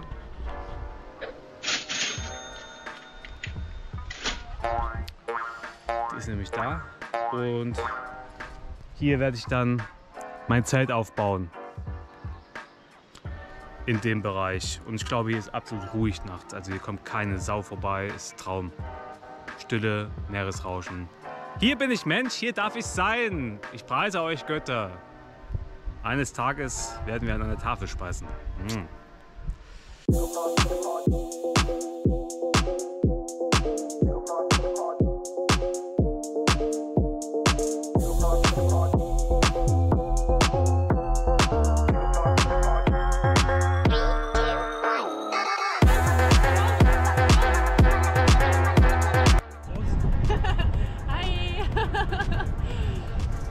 Wir sind auch mit dem Fahrrad unterwegs und es ist der Hammer. Die Sonne ist rausgekommen und genau, man erlebt die beste Natur. Cheers. Ja, das Wasser ist warm genug und der Strand ist groß genug und cheers. Prost.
Ja, heute gibt es mal einen Kaffee seit langer Zeit zum Frühstück, weil ich hier gestern bei Polo habe ich so Kaffee gesehen, Fertigkaffee, wo alles drin ist schon.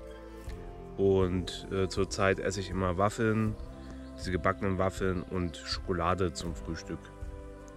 Vegetarisch, aber geht halt auch nicht anders momentan. Zumindest habe ich auch kein Problem, mal vegetarisch zu essen auf Reise. Ja, ich zeige euch mal das Ganze.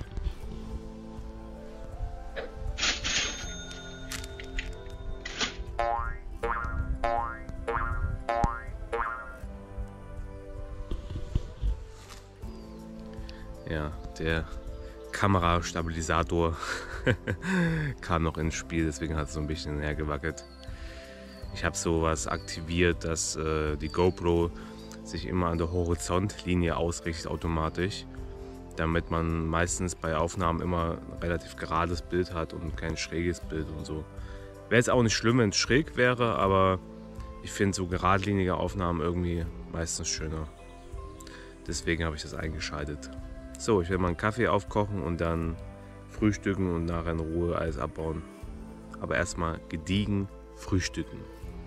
Am Meer.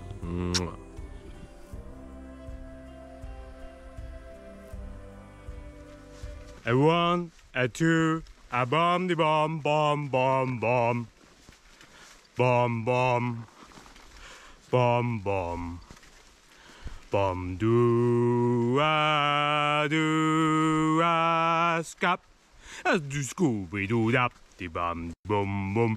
Heaven is a wonderful place, filled with glory and grace. I want to see my Savior's face. Heaven is a wonderful place, I want to go there. Heaven is a wonderful place, filled with glory and grace. I want to see my Savior's face. Heaven is a wonderful place, I want to go there.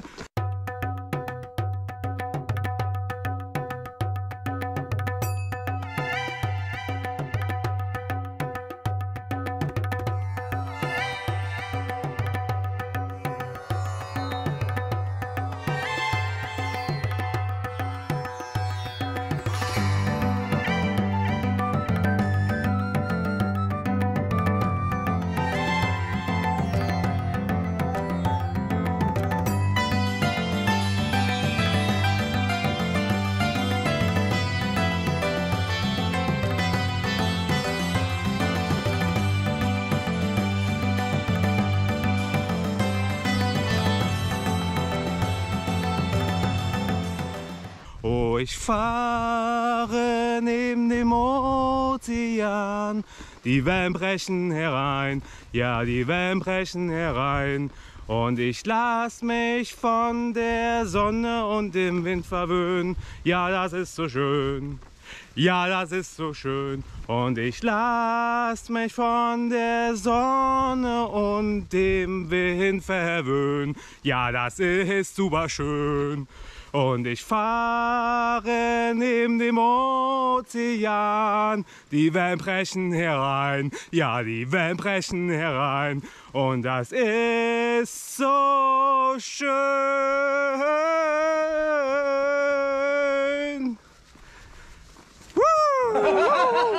Mein eigener Song, den ich mir gerade ausgedacht habe. Yes, baby! Wenn der nicht mal auf die Platz 1 geht in den Charts, auf dem Platz 1 in den Charts, dann weiß ich auch nicht weiter. Neue deutsche Welle kann kommen. Yes, baby! You!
Ja, schönen guten Morgen.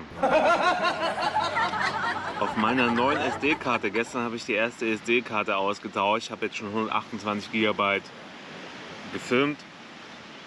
Und jetzt ist Nummer 2 im Kasten. Ja, wir kommen live aus meinem Zelt. Genau. Ich bin gestern noch durch Depki gefahren. Und dann noch weiter ein Stück hoch. Bin eigentlich sehr gut vorangekommen. Heute fahre ich auf diese Halbinsel oder auf diese Sichel nach Hell. Tonight I will stay in Hell oder I will dine in Hell. So ein bisschen 300-mäßig. Und ja, die Sonne scheint, was will man mehr am Morgen?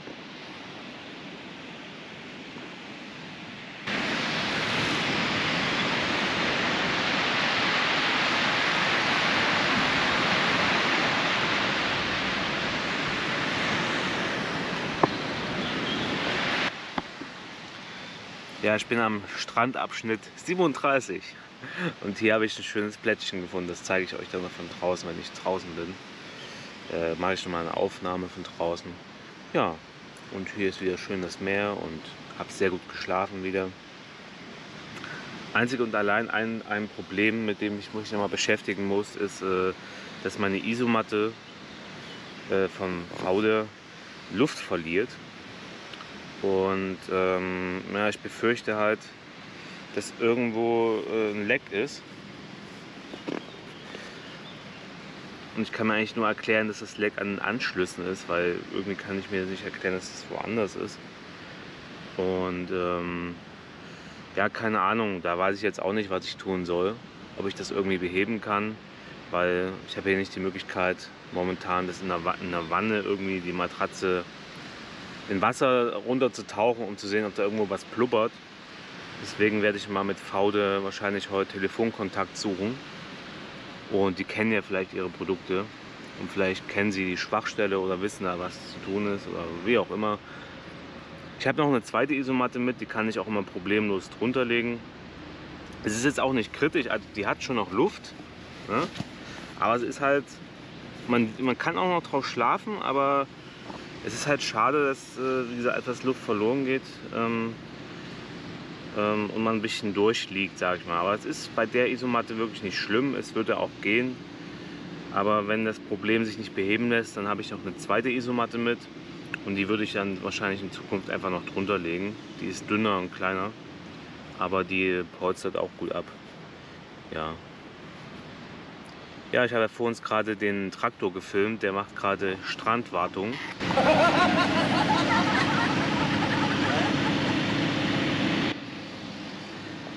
Ja, der pflegt den Strand. Genau. Ja, ich werde jetzt auch gleich noch einen Kaffee machen und erstmal in Ruhe frühstücken. Und weil die Sonne draußen ist, werde ich wahrscheinlich dann noch baden gehen heute erstmal. Ich werde wahrscheinlich erstmal gleich danach baden gehen und nochmal frisch machen. Das werde ich ausnutzen. Na? Wisst ihr Bescheid?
Hello. Hello, everybody. I'm Darek. I am Margaret. It's a nice day, nice and free. Baltic Sea behind us, beautiful weather and freedom. Just go on your journey through the day, through the years with the healthy heart and enjoy life because it's so short. It's like a very short experience. We have to take the best of it. Yes, peace for everybody and solidarity. And let's hope for the better world, calmer world, and good luck for everybody. Thank you.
Warum?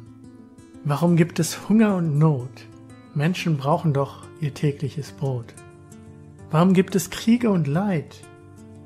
Hat Gott für uns Menschen keine Zeit? Warum müssen so viele in Armut sterben und haben nichts zum Vererben? Warum sind die Menschen so schlecht? Die Welt ist so furchtbar ungerecht. Warum haben wir Angst vor den Fremden? Wo soll diese Welt noch enden? Also Gott, sag mir warum und antworte nicht mit darum. Mein liebes Kind, warum glaubst du nicht mehr an mich? Ich lass dich doch nie im Stich. Warum hast du aufgehört, auf mich zu hören und hast begonnen, böse Geister zu beschwören? Warum fragst du nicht mehr nach mir? Ich bin und bleibe trotzdem bei dir. Warum möchtest du nicht mein Kind sein? Dann wärst du niemals allein. Warum liest du nicht mehr mein Wort? Alle Antworten findest du dort. Darum fang an, mein Wort zu lesen, dann wird dein Leiden sicher genesen. Nimm dir mehr für mich Zeit, dann verschwindet Hunger und Leid. Niemand müsste an Hunger sterben. Meine Welt kann alle ernähren. Du könntest den 10. spenden, das würde die Armut beenden. Beginn Jesus nachzufolgen, das wird die Welt vergolden. Behandle alle Menschen gleich, dann wirst du wirklich reich. Zum Schluss möchte ich dich was fragen. Hör ich jetzt von dir ein Amen? Übrigens, Amen bedeutet, so sei es. Gott segne dich.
Welcome to Hell. Ja, ihr habt richtig gehört.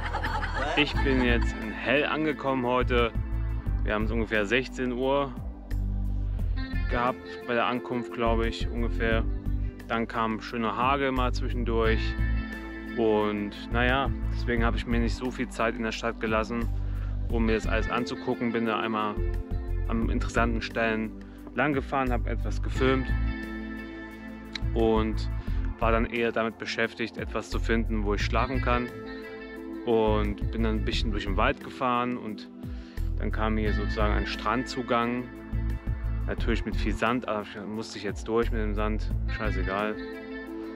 Ja, und jetzt befinde ich mich in so einem kleinen Vorwald mit kleinen Bäumen.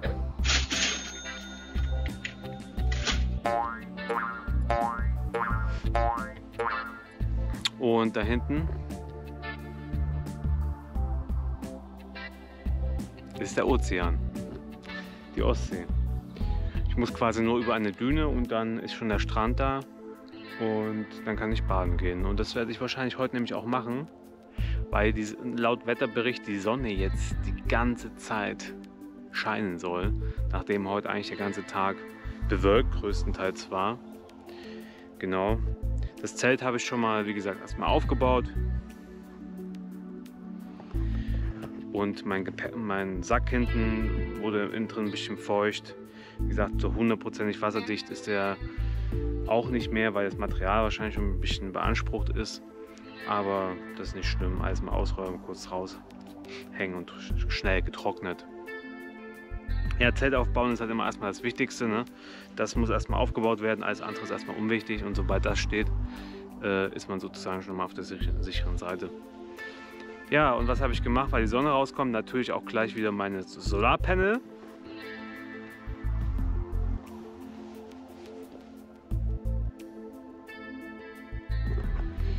Zeigt die Anzeige an, es müssten ja Ampere sein. Das zeigt die Anzeige eigentlich immer an. Ich glaube Ampere, ne? 2,2 Ampere. Genau, also ist fast volle Leistung. Ich hatte mal 2,4, aber mehr hatte ich glaube ich noch nicht gehabt. Bin mir jetzt nicht ganz sicher, aber ich glaube es ist fast schon die Höchstleistung. Genau, also volle Power lädt das. Die Sonne scheint hier eine ganze Weile rein, das freut mich, weil dann kann ich meine Powerbanks endlich mal wieder aufladen, nachdem das Wetter ein paar Tage ja, nicht so zum Aufladen war. Die letzten 2-3 Tage, glaube ich, war mit Sonne nicht so viel, dass ich jetzt aufladen konnte. Na, deswegen freut mich das natürlich auch.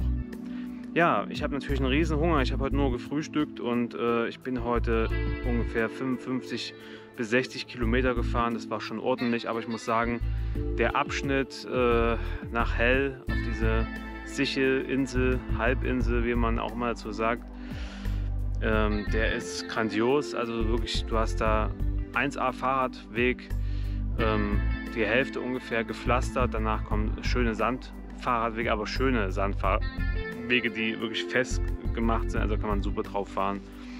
Und das war eine, glaube ich, meiner schönsten Fahrten mit. Also wirklich krass. Also 40 Kilometer, wenn man das mal durch den Kopf gehen lässt. 40 Kilometer da auf schönen Fahrradwegen zu fahren. Und ich hab mich manchmal zwischendurch gefragt, wer hat das eigentlich alles gepflastert? Also Wahnsinn. Wahnsinn. Das muss eine Baustelle gewesen sein für ein paar Monate. Ja. Und nö, war sehr schön. Ich war auch mal dann noch in einer Ortschaft in der Kirche gewesen. Dann führte die Eurovelo 10 auch immer in den Ortschaften am Strand direkt lang, also am Ufer sozusagen. Das fand ich auch sehr schön. Also auf jeden Fall einer meiner Highlights, muss ich sagen, der Eurovelo 10 bisher. Wie gesagt, bis nach Kohlberg waren die Fahrradwege auch super, bis Rohi ungefähr, wo der Nationalpark da am Feng-Slovenský Nationalpark. Aber das war echt ein geiler Streckenabschnitt, muss ich schon sagen. Es hat Spaß gemacht, hier lang zu fahren. Man ist zwar oft an der Straße lang gefahren, wo auch Autos lang fahren. Auch die Straße war für die Autofahrer super vom Zustand her. Aber das hat mich überhaupt nicht gestört. Der Verkehr hat sich in Grenzen gehalten. Habe auch mal ein paar andere Fahrradfahrer gesehen, genau. Ja, nun verweile ich hier bis morgen. Außer es soll ich spontan, wie ich immer manchmal bin, sagen, ich bleibe noch einen Tag hier. Das kann ja alles passieren. Vielleicht, wenn morgen die Sonne den ganzen Tag scheint, vielleicht mache ich dann mal so einen Strandtag, Sonnen, Baden. Aber das weiß ich noch nicht. Das sind bei mir immer so ganz spontane Sachen. Ansonsten werde ich dann von Hell nach, ja, also in der Nähe von Danzig rüberfahren. Ich weiß gerade nicht, wie man den Ort da ausspricht, der vor Danzig an, Jüdinsk oder was weiß ich. Genau, da werde ich mit der Fähre von Hell rüberfahren. Ich hoffe, das klappt alles so, wie ich mir das vorgestellt habe. Genau. Und dann bin ich fast schon in Danzig. Dann dauert das nicht mehr lange. Yeah! Yeah, yeah, yeah, yeah, yeah! Genau, und tonight I will dine in hell. Das kommt aus 300. Ich hatte früher mal ein Poster, als ich in der Stadt mit Weida gewohnt hatte, hatte ich ein riesiges Poster an der Wand hängen. Da stand Tonight we dine in hell. Und irgendwie finde ich das witzig, weil ich esse ja heute Abend auch in hell. Nur mit einem L hinten. Ja, gut. Was gibt es heute zu essen? Das ist noch die spannendste Frage, die mir natürlich auch manchmal durch den Kopf geht. Ich habe ja wirklich einen riesen Kohldampf. Es gibt heute so eine polnische Pasta, das sieht aus wie Reis, das ist aber Pasta. Und dann eine Dosen Heinzbohnen, entweder Barbecue oder Chili. Ja, und eine Zwiebel. Und das war's dann. Ja, das war's. Und dann bestimmt zum Nachtisch noch eine Schokoladenriegel oder irgendwas in der Richtung vielleicht. Mal gucken. Ja, und das ist der Plan. So, ich bin raus.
Ja, das war sehr erfrischend, sehr frisch, aber schön. Der Strand hier in Hell ist wirklich sehr schön, auch das Wasser ist sehr klar und der Meeresboden ist wirklich feinster Sand, einfach nur. Keine Muscheln, gar nichts. Also ist wirklich schön hier.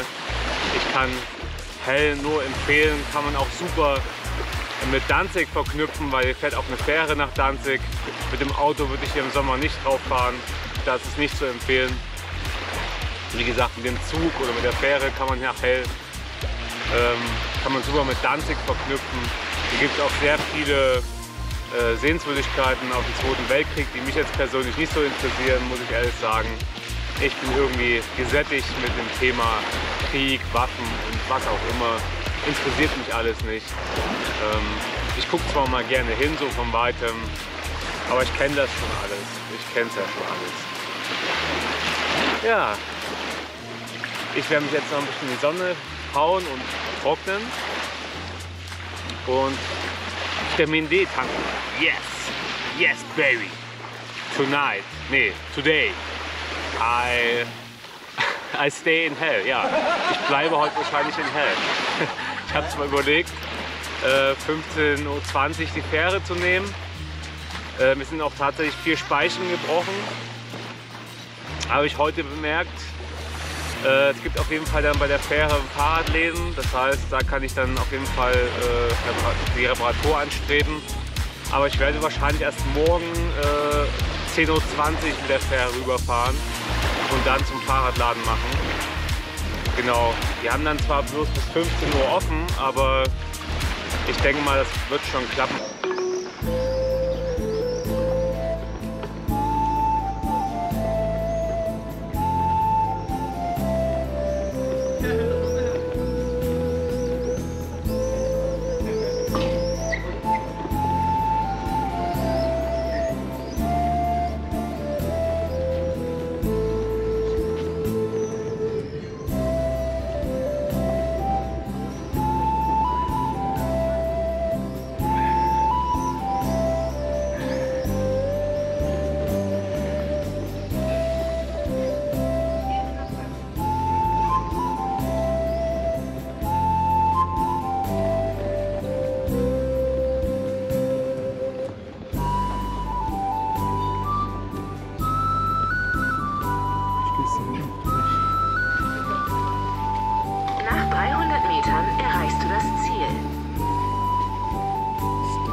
Ja, da bin ich wieder. Ich habe mich heute entschieden, mit dem Zug von Hell nach Danzig zu fahren, weil auch die Fähre heute Morgen nicht gefahren ist. Ich hatte einen Fahrplan gefunden, aber der scheint wahrscheinlich in der Hochsaison zu gelten und heute fuhr nur eine Fähre gegen 15:30 Uhr. Wir haben es aktuell 12 Uhr und ich hätte noch 3 Stunden in Hell warten müssen. Habe alles schon gesehen von dieser Ortschaft und deswegen habe ich mich entschieden, ach komm, dann fährst du mit dem Zug. Die Fahrt mit der Fähre wäre bestimmt schön gewesen, dauert aber genauso lange wie mit dem Zug. Und ich muss heute noch unbedingt, also ich will noch unbedingt ins Fahrradgeschäft. Und ich glaube 15 Uhr ist da Sense gewesen. Und deswegen habe ich mich für die Fahrt mit dem Zug entschieden. Naja, und ich war hier gerade beschäftigt, da mit meinem Fahrrad dingfest zu machen. Hier kann man zwar Fahrräder einhängen, wie man das von manchen Zügen kennt, aber da ich momentan keinen Fahrradständer habe und einfach meine Taschen nicht in Ruhe abnehmen kann und ich mir die Taschen abnehmen auch sparen wollte, hänge ich mein Fahrrad natürlich nicht ein. Ich habe jetzt versucht, das Ganze hier zu sichern.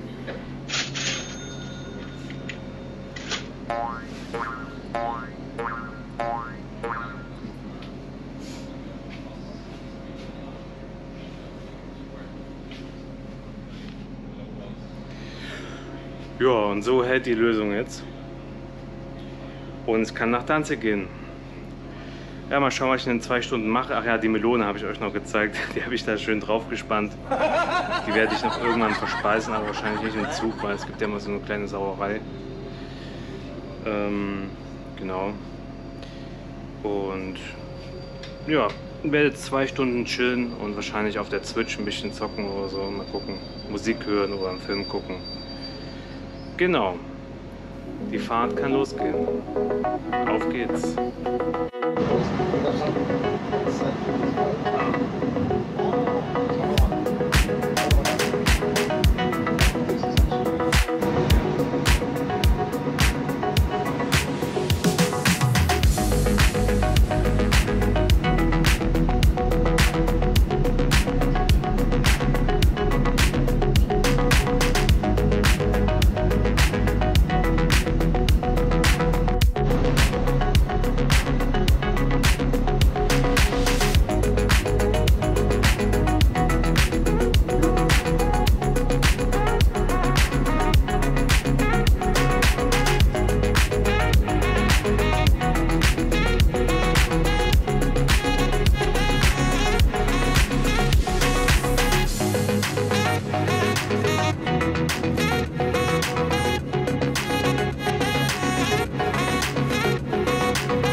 Ja, hier bin ich.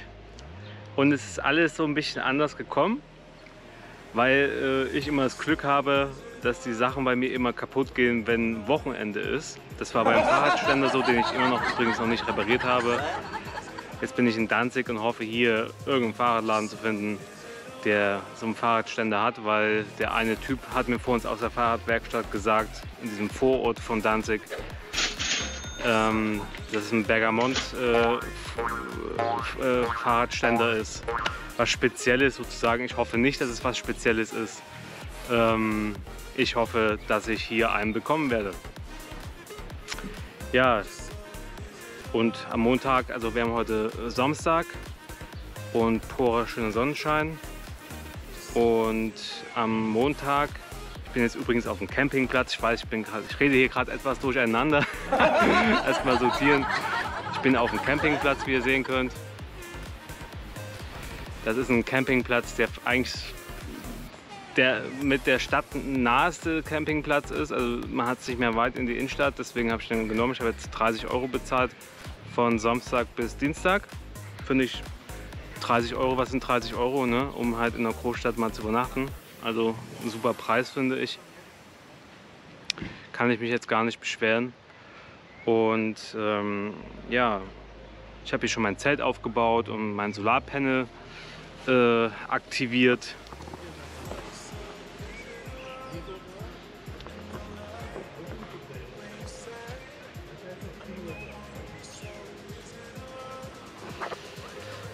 Bin jetzt auch wieder dabei, weiterhin meine Powerbanks zu laden mit Sonnenenergie. Ja, und da habe ich heute schon durch den Zug und durch die Sonne schon gut Energie gezapft und gestern habe ich auch den ganzen Tag geladen. Das hat sich auf jeden Fall schon gelohnt. Ja, der Campingplatz ist auf jeden Fall ziemlich voll. Also muss man schon sagen, gut, es ist halt Juni, die Saison geht langsam los. Der Strand ist hier halt gleich in der Nähe. Man hat es wirklich nicht weit bis zum Strand. Das heißt, ich werde nachher noch an den Strand gehen. Und ich weiß nicht, ob ich baden gehen werde. Eventuell gehe ich noch eine Runde baden. Mal schauen. Ne?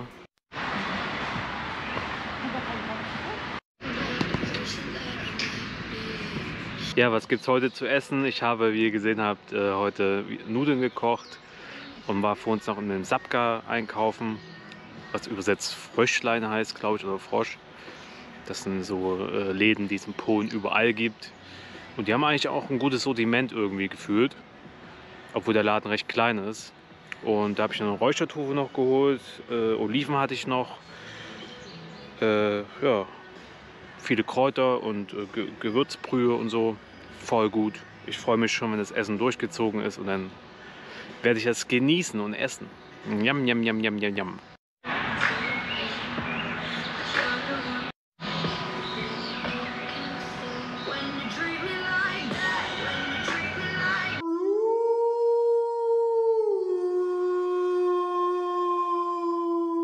Ja, schönen guten Morgen aus Danzig.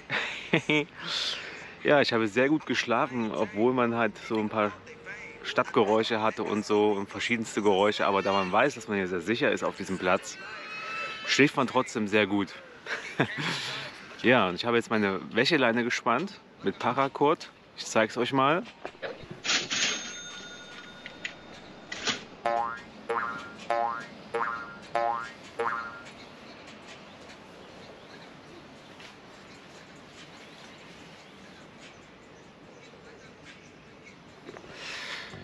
Genau, weil das erste, was ich heute noch machen wollte, ist Wäsche waschen, die schon mal aufhängen und dann mache ich mich nachher noch frisch und dann werde ich in die Stadt Danzig abtauchen und unterwegs sein. Genau, das ist heute der Plan. Deswegen werde ich jetzt auch mal die GoPro noch mal laden und den Ersatzakku noch mal laden. Wer weiß, wie viel ich da heute filmen werde. Ich habe auf jeden Fall Bock zu filmen, habe auf jeden Fall Bock, mir die Stadt anzuschauen. Freue mich, bin gehypt. Yes! Yes, baby! Ja, Dexter? Ja? Du bist schnell, du sollst nicht so schnell sein. Ja, Dexter? Na? Na? Bist du ein feiner Kerl? Ja? Bist du ein feiner Kerl? Ja, fein. Fein. Du warst heute früh schon Gassi, ne? Ja? Dexter, ja? Ja, was denn? Ja, was denn? Hä?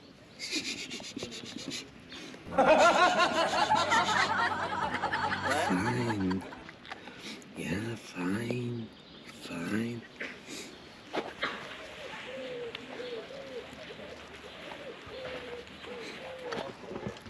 Ja, Dexter, ein flauschiger, wie sagt man, treuer Begleiter auf 4 Pfoten. Ne? Ja, fein. Dzień dobry, Christoph. Guten Tag. Schön, dich kennengelernt zu haben. Es ist schön hier, oder? Also uns gefällt das hier alles. Was machst du jetzt heute noch, Christoph? Ja, jetzt geht's ans Wäschewaschen und mal schauen, was Reihe in der Tube so bringt. Meine Wäsche ist schon aufgetürmt.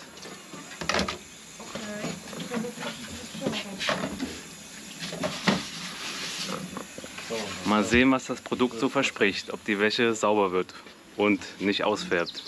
Los geht's. Chociaż te płody słonili ale i tak w miarę wydaje mi się, że to tak przyjemnie, nie? Na tylko...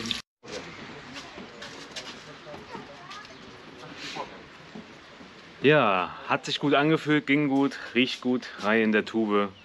Hab die Wäsche jetzt einmal durchgewaschen. Einmal mit warmem Wasser und diese Reihe in der Tube. Danach nochmal mit kaltem Wasser alles ausgespült. Ja, jetzt geht's die Wäsche aufhängen. Dann mache ich mich noch fertig und dann geht's los. Also ich kann Reihe in der Tube empfehlen. Hat funktioniert.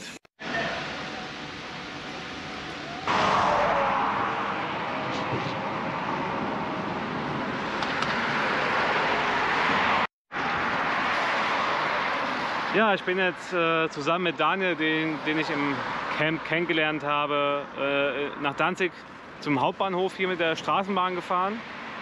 Ja, wir gehen jetzt in die Stadt und werden uns das mal alles anschauen. In dem Sinne erstmal herzlich willkommen bei meinem Video zu Danzig. Ja, ich hoffe, ich werde einiges filmen, euch wird es gefallen. Ich würde sagen, Daniel, wir gehen mal los, oder?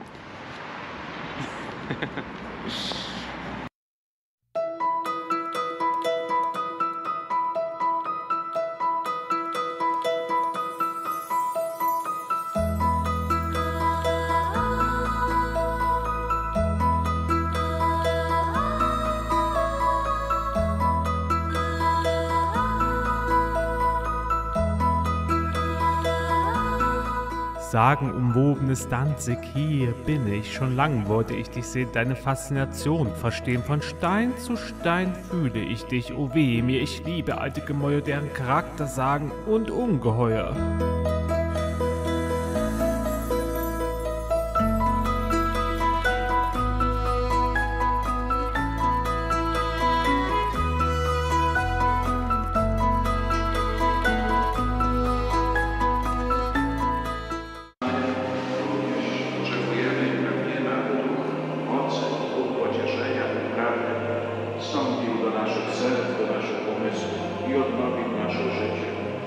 Najświętszą ofiarę składam intencję zmarłych podopiecznych z hospicjum świętego Justyna Tadeusza oraz o błogosławieństwo Boże dla nich rodzin.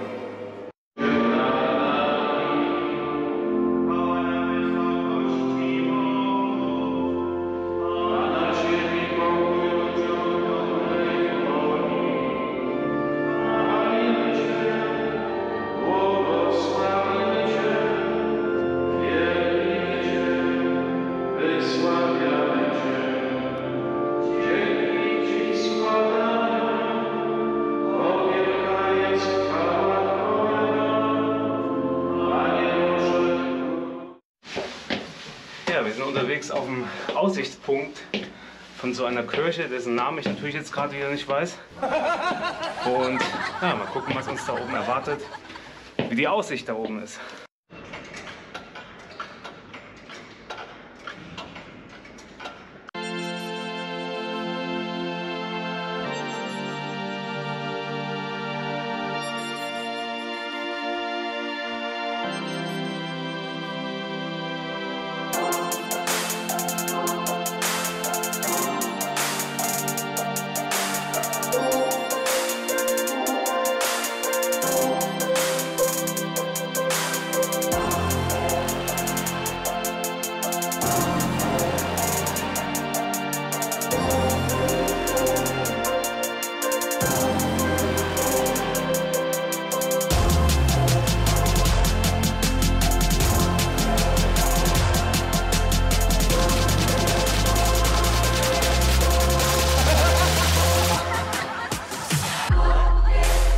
Ja, es hat sich auf jeden Fall schon mal sehr gelohnt, auf diese Kirche zu gehen. Wie gesagt, die Stadt ist sehr schön von hier oben zu betrachten und man hat auch eine weite Sicht. Hat sich auf jeden Fall gelohnt, muss man gemacht haben. Und jetzt sehe ich diese Stadt, die ich schon lange besuchen wollte, schon seit Jahren mal sehen wollte. Und ich finde sie sehr schön. Hat auch so ein paar Züge, finde ich, von Lübeck, die Altstadt. Also man sieht teilweise auch diese hanseatischen Gebäude mit diesen Kaufmannsfassaden, ne, die die Kaufmänner damals hatten. Ja, die Kaufleute, die Kaufmänner, aber es waren ja auch Männer, nur. Genau. Und Daniel genießt auch noch die Aussicht. Aber ich glaube, wir werden jetzt bald wieder die 200, 300 Stufen wieder runtergehen. Und dann, ja, mal gucken, wo es uns hinführt. Ich glaube, wir haben noch keinen großen Plan, aber wahrscheinlich in die Altstadt, die man da sehen kann. Glaube ich, die sieht auf jeden Fall sehr nice aus. Ich glaube, das wird wahrscheinlich ein touristischer Hotspot sein. Könnte sein. Genau. Also, wir machen mal weiter. Und mal schön, was wir alles noch Schönes entdecken hier. Yes, baby!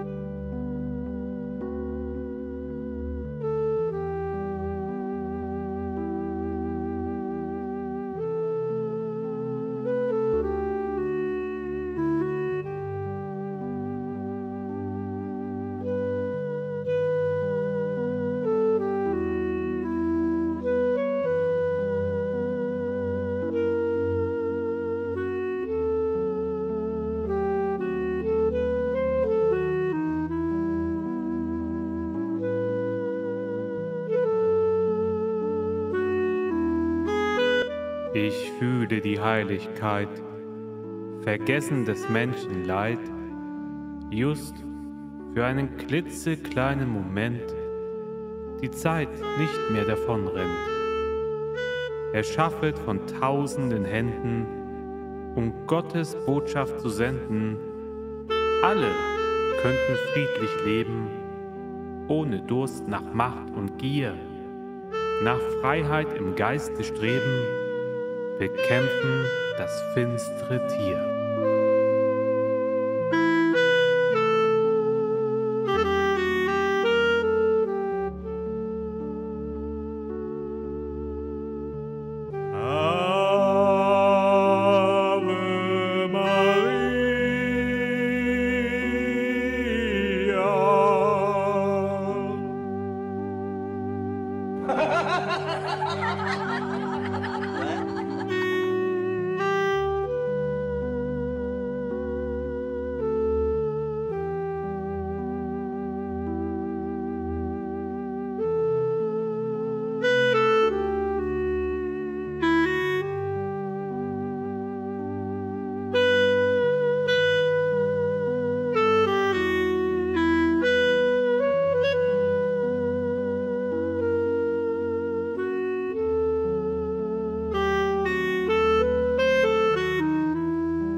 Vater unser im Himmel, geheiligt werde dein Name. Dein Reich komme, dein Wille geschehe wie im Himmel, so auf Erden. Unser tägliches Brot gib uns heute und vergib uns unsere Schuld, wie auch wir vergeben unseren Schuldigern. Und führe uns nicht in Versuchung, sondern erlöse uns von dem Bösen.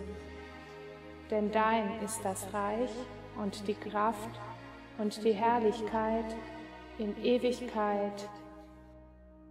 Amen.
Ciao.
Want met ging?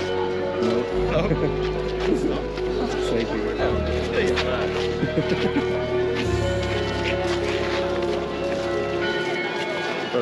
Was ist das für eine? Sorry, what is it? What kind of snake? This is his name is Bambi and he's tiger python. Okay. And does the snake have poison? No, he's not.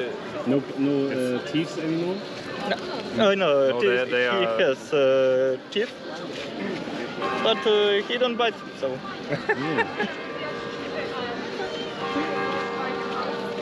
Want to take on the neck? And what are you doing with them? We walking and make photos for 20 zloty.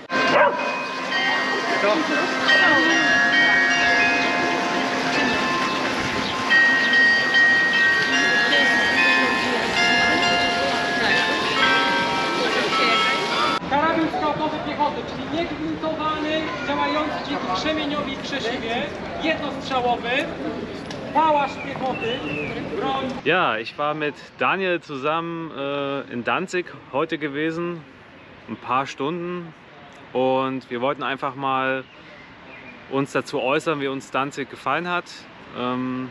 Daniel, fang einfach mal an. Wie hat dir Danzig gefallen? Ist schon eine schöne Stadt, erinnert mich sehr an die anderen Ostseestädte, in denen ich schon mal war. Riga, Tallinn, Schwerin und auch Lübeck, hast du ja auch gesagt. Ja. Ich habe letztens auch erfahren, dass da irgendwie derselbe Architekt so seine Finger im Spiel hatte. Ja, viele Giebel, schöne Giebel, wie es man aus Hansestädten so kennt. Und also wenn man hier ist, auf jeden Fall mal in die Stadt fahren und hingehen. Das ist auch schön mit den Kanälen. Und, Ja, genau. Und mir hat Danzig auch sehr gut gefallen. Ich sag mal, die Altstadt vor allem, der Bereich ringsherum, Ist jetzt nicht so spannend gewesen, wo wir durchgefahren sind. Viele Mietwohnungen, Mietblöcke. Highlight war für mich noch die Marienkirche, wo wir waren. Da waren wir dann auf dem Aussichtspunkt oben und konnten uns halt Danzig von oben anschauen. Das haben wir sehr genossen. Die Altstadt, wie gesagt, ist da einfach schön anzuschauen. Ja, und was ich noch gut finde, ist die Infrastruktur in Danzig, also dass man Straßenbahn fahren kann, dass man mit der Fähre hier an verschiedenen Punkten fahren kann und Busse fahren auch hier an der Linie immer lang, an der wir gerade übernachten. Ja, und der Campingplatz, weißt du eigentlich, wie der heißt? Park 45. Park 45, auch der Campingplatz, den finden wir eigentlich soweit super, dafür, dass er so zentral gelegen ist und der Strand hier ist. Direkt am Meer, wirklich einmal kurz über die Strandpromenade, die super gestaltet ist mit einem Fußgängerweg, Radweg, der zwischen Dinja und Danzig wirklich straight, ohne irgendwelche Hindernisse die Städte miteinander verbindet. Das ist schon klasse gelöst. Und die sanitären Anlagen sind wirklich top. Also da kann ich gar nicht meckern. Gefällt mir. Ist immer sauber vom Gefühl her gewesen alles. Muss man echt loben. Und die haben auch, glaube ich, 3 dieser sanitären Stationen. Hier ist gerade eine. 3 dieser sanitären Stationen, glaube ich, auf dem Platz insgesamt. Ja, und Daniel hat dann noch in der Kochnische hinten sein Essen zubereitet. Die gibt es auch noch. Strom gibt es ja eigentlich vom Prinzip her auch. Also man kann schon da auch mal was aufladen oder so. Schnorren. Genau. Und Daniel, für dich geht es ja dann morgen weiter. Wohin geht's? Ich nehme jetzt die Fähre, die 18-Stunden-Fähre nach Südstockholm und dann hoffentlich bald in die bergige Region Norwegens. Da mal ein bisschen Abwechslung reinbringen. Genau. Und für mich geht es ja, wie schon bereits erwähnt, im Fahrradladen morgen, Fahrrad reparieren und ich hoffe, dass ich Dienstag dann weiter Richtung Litauen komme. Genau, das war's, unser Fazit zu Danzig. Schaut euch die Stadt mal an, nutzt vor allem einen der Aussichtspunkte, zum Beispiel von der Marienkirche. Schaut euch mal die Stadt an. Ist sehenswert, das Essen ist auch gut. Wir hatten heute, sagst du mal, du kannst es besser aussprechen. Pierogi. Pierogi gegessen mit, ich hatte Waldpilze als Füllung, du mit Sauerkraut und Waldpilzen. Und das kann man alles mal mitnehmen, wenn man in Polen ist. Also Danzig gibt von mir einen klaren Daumen hoch. Bei dir auch? Ja. Auf jeden Fall. Genau. Also schaut mal zu, dass ihr irgendwann mal nach Danzig kommt und euch Polen mal näher anschaut. So, das war's mit den Danzig-Videos. Meine Reihe geht ja weiter, meine Serie. Wie gesagt, einen Teil von Polen werde ich noch durchqueren und dann geht's bald nach Litauen. Yeah! Also, danke fürs Zuschauen und gebt dem Ganzen ein Like und ein Abo und vielleicht seht ihr Daniel noch mal eines Tages wieder. In irgendeiner Weise. Nein. Genau.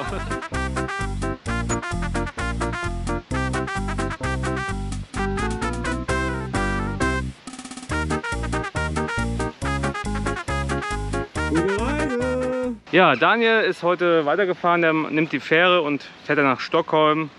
Er ist sich noch nicht so ganz sicher, ob seine Routenänderung sag ich mal, die beste war, weil er wollte eigentlich auch die baltischen Länder durchfahren, also Lettland, Litauen, Estland. Aber er hat sich dann umentschieden. Ja, ich war heute beim Fahrradladen, habe die GoPro auch nicht mitgenommen. Bin dann noch ein bisschen durch die Stadt getängelt, nochmal zu Decathlon gegangen. Da hatte ich mir ein paar Sachen gekauft, die ich euch gleich mal zeige. Und ja, was gibt es noch zu sagen? Genau, ich habe 100 Zloty bezahlt beim Fahrradladen für 10 Speichen, die Reparatur. Aber auch, weil ich vor die Warteschlange wollte. Weil ich hätte es morgen abholen können, aber ich will morgen ehrlich gesagt nach dem Aufstehen zusammenpacken und losfahren. Habe dann keinen Bock irgendwie nochmal da hinzulatschen. Ist jetzt nicht so weit gewesen, aber habe ich einfach keine Lust drauf. Genau, 100 Zloty, das sind ungefähr knapp über 20 €. Genau, da hatte ich mein Fahrrad heute noch gewaschen. Genau. Ja, einen neuen Fahrradständer habe ich gefunden, der leider nicht an meine Fassung da genau dran passt. Deswegen, er passt aber quasi .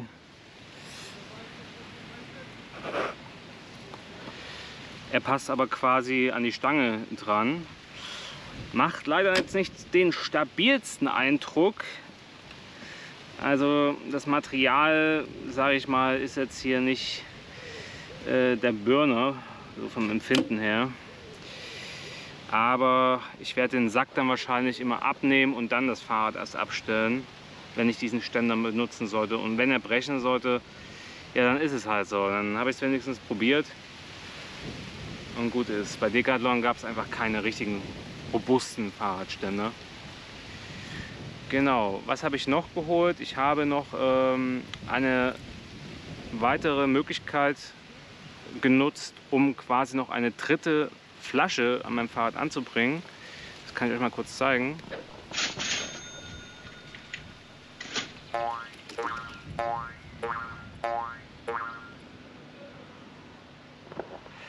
Genau, das Ganze ist mit Klettverschlüssen befestigt und dann eben sind da oben zwei Fassungen für zwei Schrauben und dann habe ich das Teil dann draufgesetzt und festgezogen.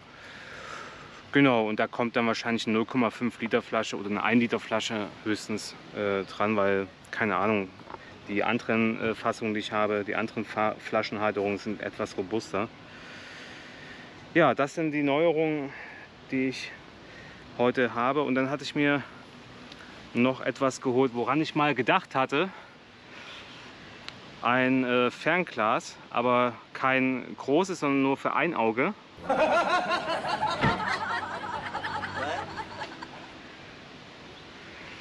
Falls ich mal irgendwie was näher begutachten will, sei es Vogel, Tiere, irgendwas am Meer oder keine Ahnung, fand ich mal ganz cool, dass man so ein Fernglas hat.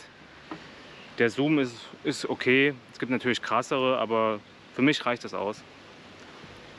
Habe ich mir geholt, ich weiß nicht mehr, was es gekostet hat, ich glaube 5 Euro oder sowas in der Dreh. Genau, deswegen bin ich erstmal glücklich, mein Fahrrad ist wieder repariert, alles wieder in Gang und das heißt, ja, morgen kann es weitergehen und ich freue mich auch schon drauf. Ich werde dann noch eine Runde an den Strand jetzt gehen gleich, nachher nochmal in den Zapka einkaufen, noch ein bisschen Tomatenmark holen für die Weiterfahrt und mir heute Abend noch was zu essen holen. Das ist heute mein Plan noch den letzten Tag hier chillen, genießen. Ja, klingt doch gut, oder? Ich würde sagen, ja, klingt sehr gut. Enjoy your trip, Christopher, and take good pictures for the Northway. And tu es le bienvenu pour boire du fromage et du vin en France. Ja, jetzt geht's weiter. Genug im Park 45 bei Danzig. Oh, jetzt muss ich niesen. Ja, genug Zeit im Park von Danzig verbracht. Park 45 war schön, aber jetzt wird es für mich Zeit, nachdem mein Fahrrad repariert ist und ich hier, ich glaube, 3 Tage insgesamt fast war, ist es Zeit weiterzumachen. Ich werde jetzt an der Grenze von Kaliningrad entlang fahren, nicht ganz an der Grenze, also schon ein bisschen mit Abstand, das war mir wichtig. Und ja,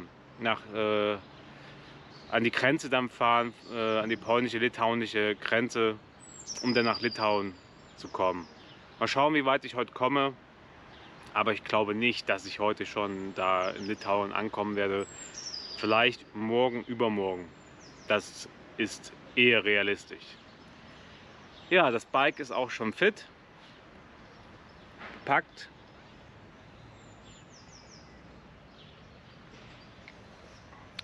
Und ich würde sagen, jetzt geht's los! Yay, yay, yay! Ready?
Ja, ich habe schon vor einer ganzen Weile Danzig verlassen und auch die Eurovelo 10, 13 und 9. Und bin jetzt quasi auf einer eigenen Route unterwegs, da ich ja Kaliningrad eben umfahre. Ja, und ich fahre jetzt schon die ganze Zeit hier neben einer Autobahn mit einem schönen Abstand. Und habe eine sehr gute Wegstrecke bisher, sehr gute Asphaltweg. Bin ich sehr zufrieden mit, komme gut vorwärts. Da kann man nicht meckern. Ja, und das Wetter ist auch top bisher. Nicht zu viel Sonne, am Abend ein paar Wolken, so wie man sich das wünscht. Von daher bin ich mehr als glücklich heute mit meinem Start wieder aus Danzig nach Litauen. Weiter geht's. Yes!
Ja, ich bin jetzt in der Stadt Elbak und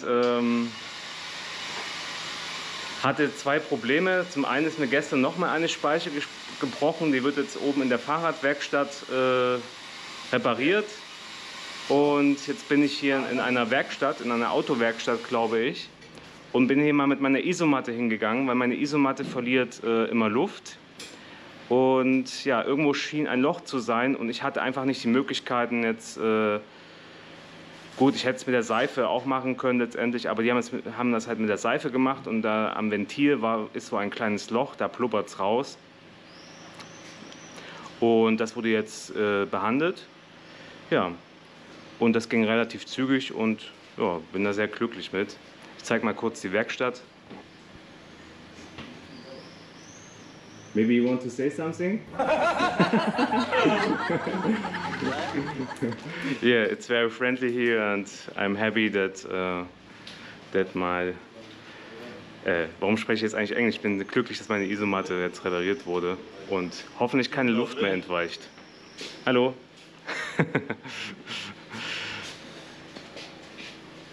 No.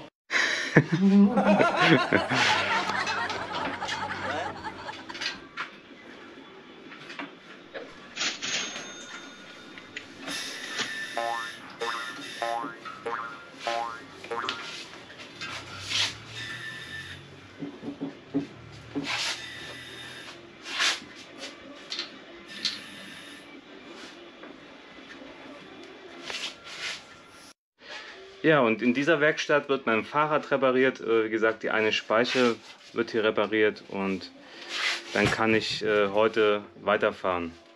Gleich weiterfahren. Yay!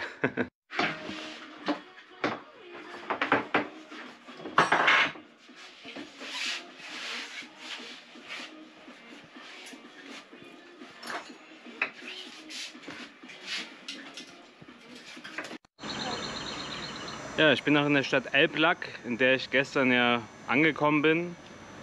Und ja, ich war ja vor uns in den zwei Werkstätten wegen der verschiedenen Probleme. Jetzt war ich gerade noch im Supermarkt einkaufen, in dem ich jetzt auch noch nie gewesen bin. Ich weiß gar nicht, wie der heißt. Stott Krotka oder so.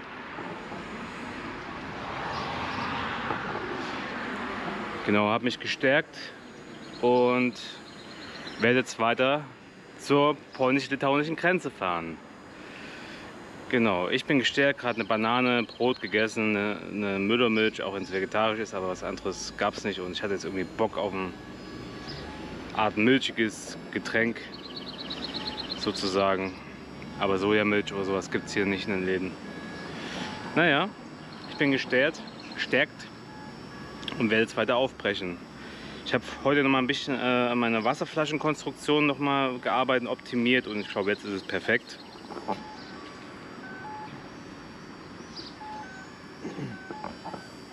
Ich glaube, das gibt eine 1 plus mit Sternchen. Besser kann man es doch nicht machen, oder?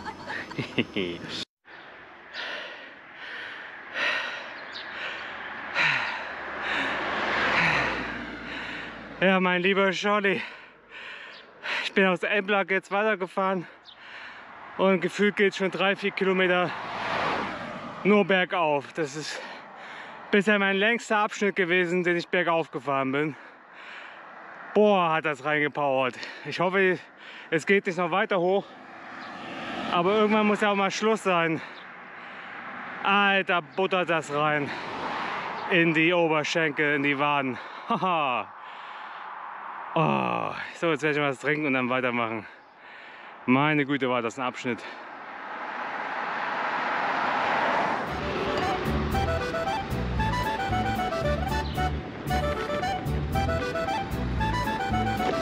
Ui.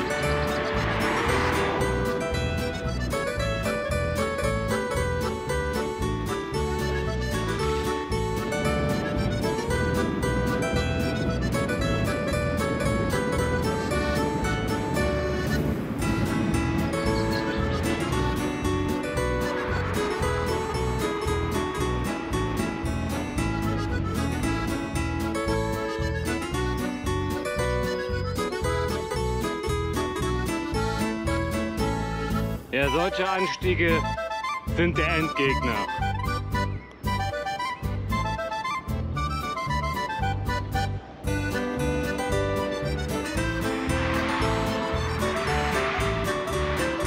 Geht's bergab? Juhu!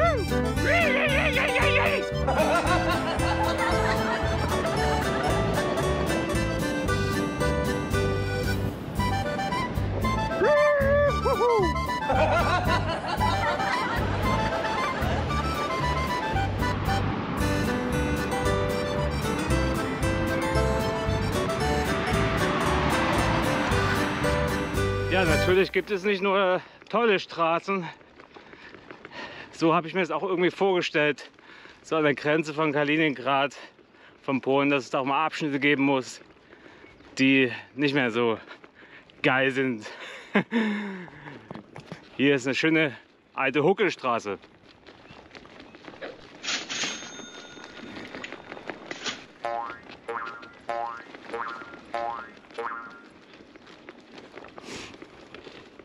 Und die geht jetzt schon ein ganz gutes Stück. Mal schauen, wie lange das Teil hier noch geht. Wie lange sich diese Flickenteppich bombardierte Straße aus dem Ostblock, wie lange sich die noch erstreckt.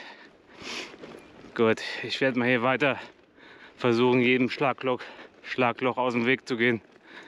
Over, Ende, aus. Halleluja. Halleluja.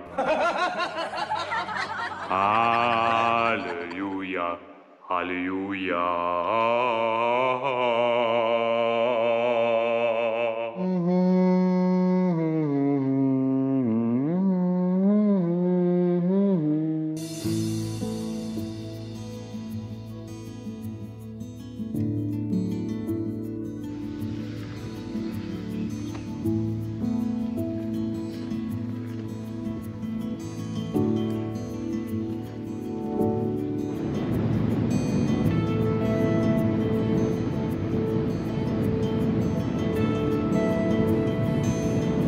Ja, ich habe jetzt mal eine etwas längere Rast heute gemacht.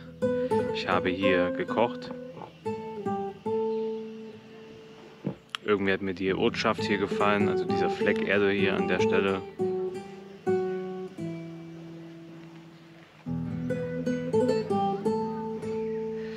Ja, da war vor uns eine Beerdigung und ich habe hier den Unterstand für mich die ganze Zeit auch alleine gehabt. Konnte mal ein bisschen mich auf die schönen Bänke hinlegen, essen wie gesagt. Jetzt geht's weiter, jetzt bin ich erholt. Mal gucken, wie lange ich heute noch fahre, 1 oder 2 Stunden. Und dann ist heute Schicht im Schacht.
Ja, ich bin angekommen. Ich habe mir heute bestimmt eine Dreiviertelstunde gebraucht, um sowas wie einen Schlafplatz zu finden und bin jetzt hier.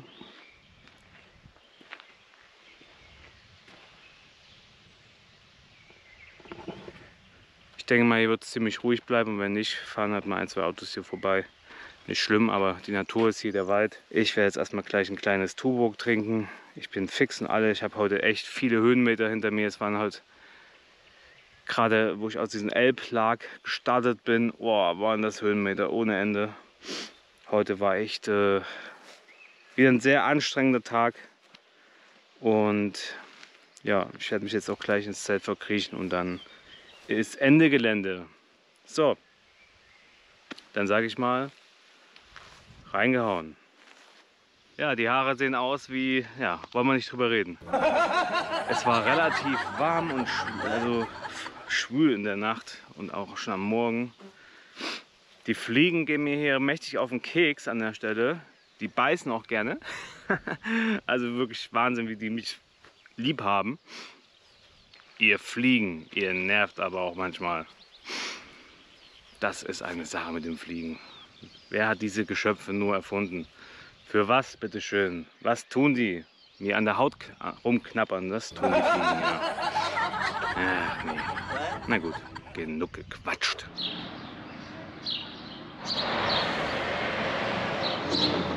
Ja, ich war gerade in diesem Supermarkt Leviathan einkaufen, was ich gerade im Video gezeigt habe. Ich hatte so ein paar Nudeln, auch diese Reisnudeln, also in Reisgröße gekauft, Tomatenmark, eine Dose weiße Bohnen, Schokolade, ein paar Waffeln fürs Frühstück, nochmal Fertigkaffee.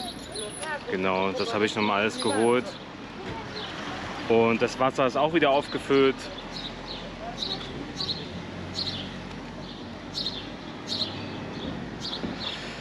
Ja, und somit kann es weitergehen, würde ich sagen. Los geht's!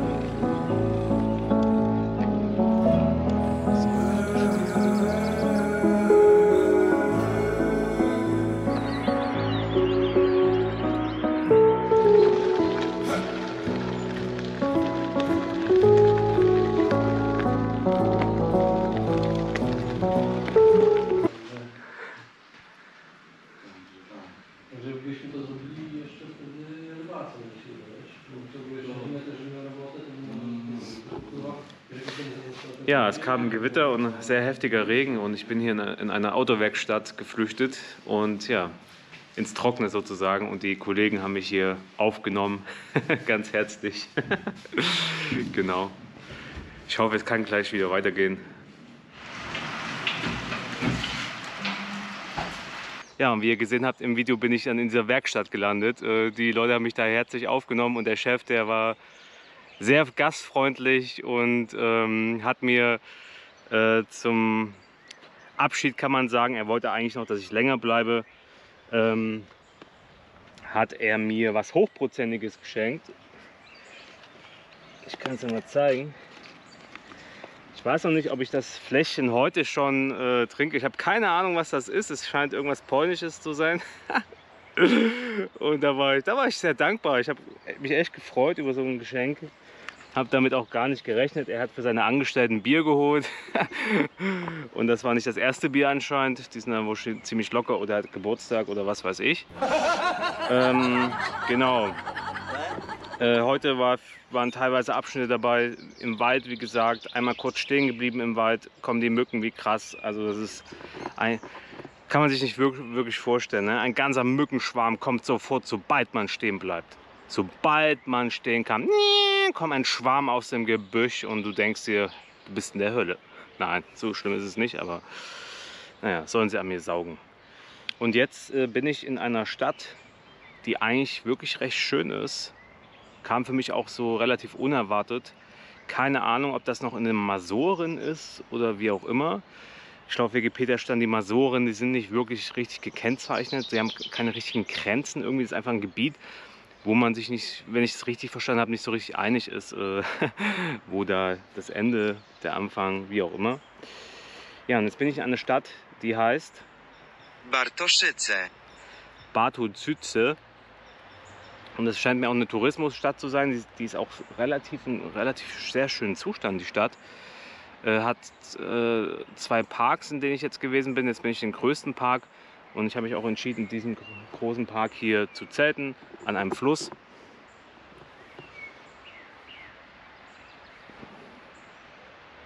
Ich bin jetzt hier mit der Situation eigentlich sehr zufrieden. Ich bin mal gespannt, wie ich in dem Park hier schlafen werde. Aber ich vermute mal, hier wird kein Mensch mehr nachts sein. Von daher kann ich hier bestimmt sehr ruhig schlafen. Und der Fluss ist auch sehr gut, weil mein Fahrrad ist heute etwas dreckig geworden.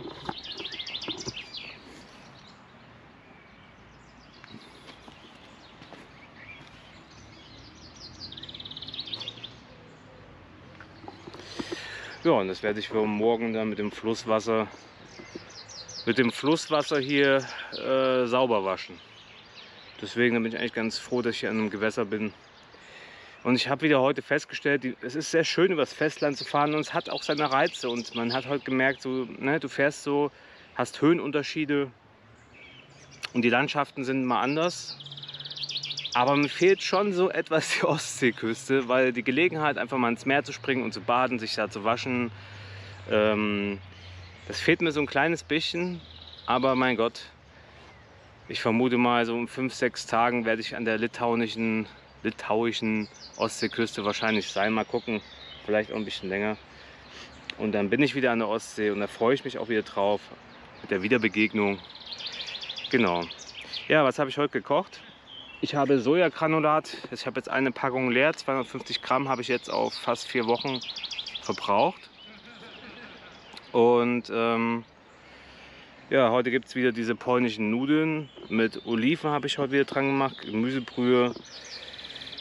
Ja, ich zeige es euch mal.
Ja, ich habe gerade eine kleine Rast gemacht und habe zufällig jemanden getroffen aus Deutschland, der da auch eine Rast gemacht hat. Sie hat da auch eine Rast gemacht.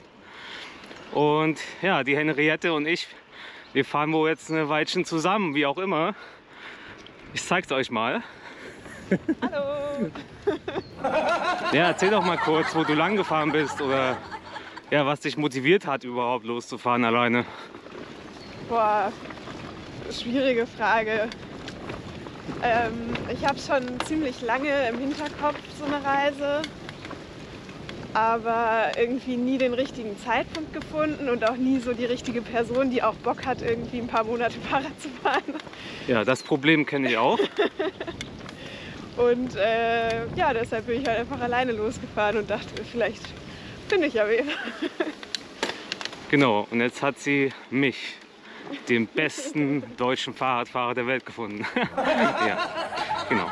Ja, wir fahren jetzt Richtung, also wir fahren die Krin-Velo weiter, die an der Grenze von Kaliningrad entlang führt. Und der nächste große Ort heißt, glaube ich, Angelnburg oder so ähnlich. Und genau, Henriette hat da sich einen Campingplatz vorgemerkt. Und den werden wir wohl erstmal checken. Oder auch wildcampen, wie auch immer. Gut, wir treten mal in die Pedalen, hoffen, dass das Wetter hier nicht umschlägt. Kein Starkregen mehr heute kommt oder sowas.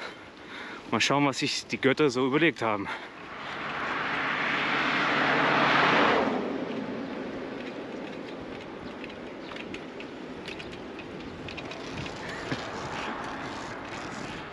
Ja, ich und Henriette sind jetzt angekommen an dem Campingplatz und wir genehmigen uns erstmal ein Tüski, ein Bier.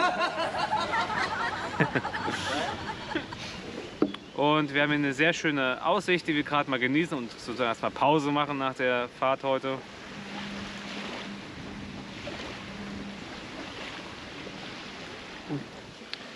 Ja, und dann bauen wir gemütlich die Zelte auf, später noch kochen und dann bestimmt mal duschen gehen. Ja, das Wetter soll noch besser werden. Mal schauen. Ist aber so auch okay. Und ja, was gibt es noch zu sagen? Ist ein sehr schöner Campingplatz, auch ziemlich leer. Das finde ich jetzt gar nicht so schlecht, so schlimm. Und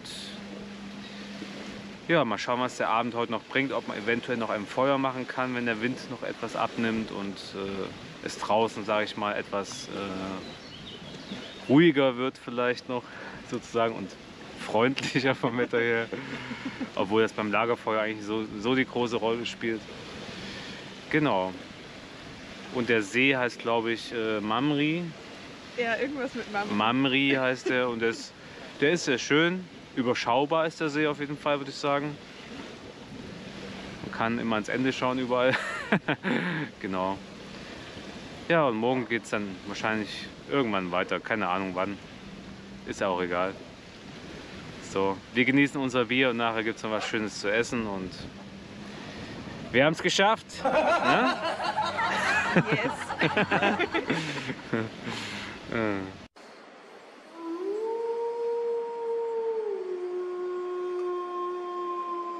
Ja, die Nacht war hier so zwiegespalten. Auf der einen Seite vom See war ziemlich laut Musik, die über den See geschallt ist.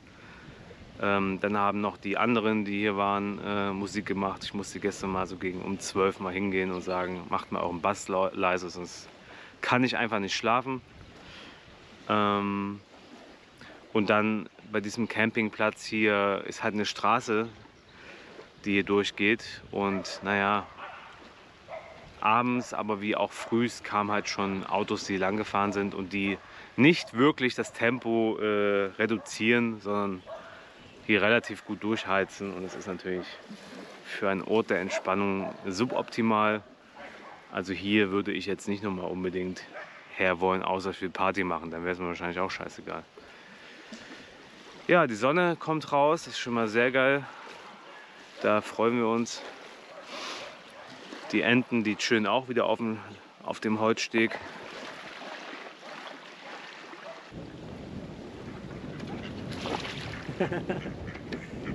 Hui.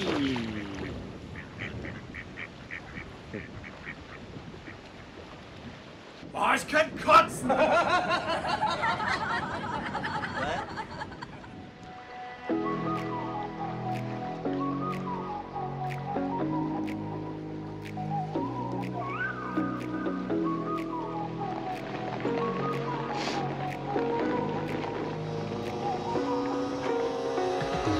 You're the night sky trying to make me see your stars. But the dark gets so lonely. Now I see violet, I can feel silence. And the dark's all that I see. When your stars have burnt out and your heart makes no sound, I'll find violet in your eyes. You'll always be my night sky.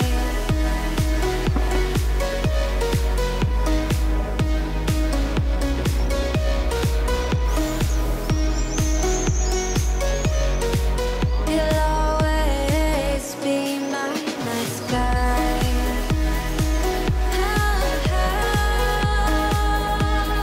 Be my night sky. You'll always be my night sky. You're the night sky hiding behind dark gray clouds. I can't figure you out now. I see your blue. There is so much cold in you, and the silence is so loud when you go. I just stay dancing with my shadow all day. Watch the time. I can't find the point where our two paths align. But you're the night sky. I'm trying to see your stars, but I've always feared the dark. Now I see violet. I can feel your silence. You always feel so far when your stars have burnt out and your heart makes no sound.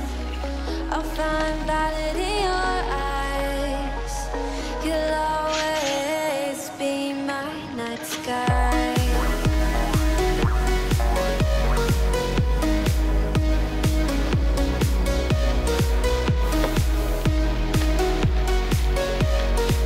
You'll always be my night sky.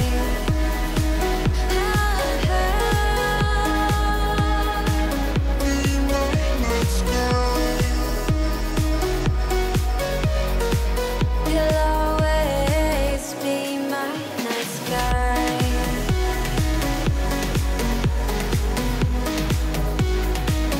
Be my night sky. You'll always be my night sky.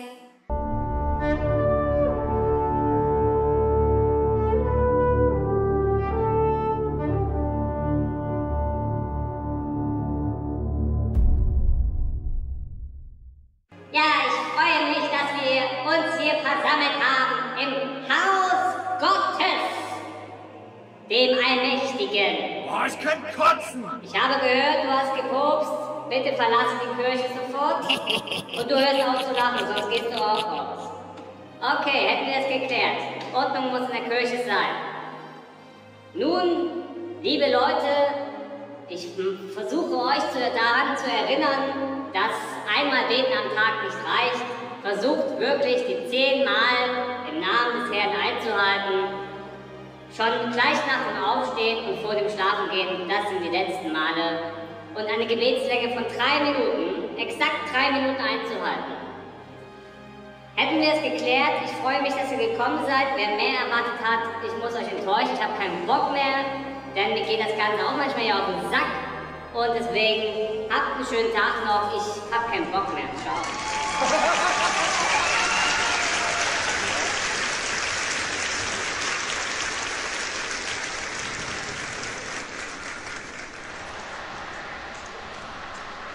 Ja, ich und Henriette, wir haben heute 40 Kilometer zurückgelegt. Wir sind heute etwas sehr spät gestartet, weil, keine Ahnung, etwas spät aufgestanden.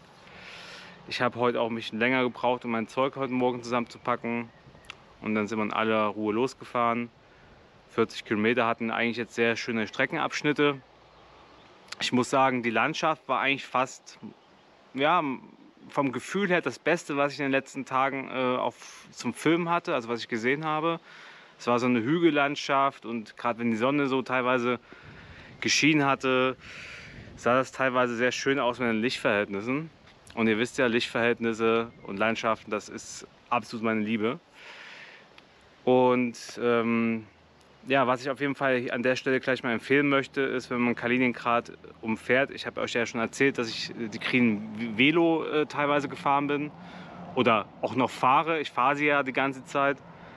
Nur wir verlassen sie halt manchmal ab und zu, weil, keine Ahnung, manchmal geht uns die Schotterwege, die wir heute gefahren sind, gingen uns auf den Sack. Dann sind wir auf die Straße gewechselt. Es war nicht viel Verkehr.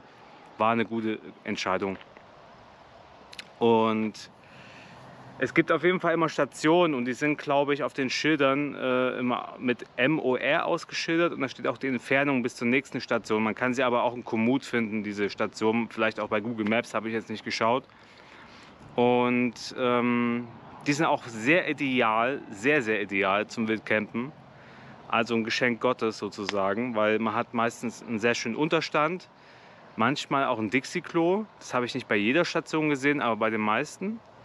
Fahrradständer, Bänke und im Optimalfall noch eine schöne Umgebung, dass man jetzt nicht irgendwie in der Ortschaft direkt drin ist oder irgendwie sowas. Ne? Ja, und wir haben heute so eine Station hier gefunden, wo wir eigentlich sehr glücklich mit sind. Hier ist noch so ein Schild, ja, ist alles polnisch. Genau, hier sind halt diese Fahrradstände und davon sind immer reichlich da. Dann gibt es noch ein Dixie-Klo, da habe ich auch schon mal reingeschaut. Riecht erstaunlich gut. Also kann man es schon mal aushalten, wenn man muss. Ich mache mal auf das Dixie. What the fuck is that? Oh, ich kann kotzen! Genau. Ja, ich habe noch nie in ein Dixie reingefilmt, also ins Loch. Sehr gut. Müll gibt es hier auch, wie gesagt. Sogar eine Mülltrennung.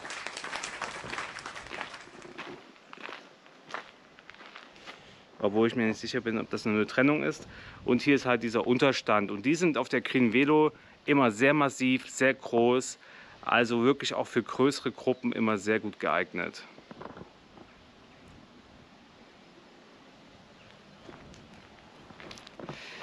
Ja, wir werden heute dann noch in Ruhe kochen. Eine Runde Baphomets Fluch 5 zusammen auf der Nintendo Switch spielen. Das macht Henriette doch Spaß, wie wir festgestellt haben. Und den Tag noch genießen. Wir haben Sonnenschein. Was will man mehr? Hier bin ich Mensch, hier darf ich sein. Ja, wir lassen es uns heute richtig gut gehen, was Essen angeht, würde ich sagen. Ich hatte mich schon lange auf eine Zeit ohne Salat eingestellt, aber wir machen heute als Vorspeise Salat. Den hat Henriette gemacht. Ich zeige ihn euch mal.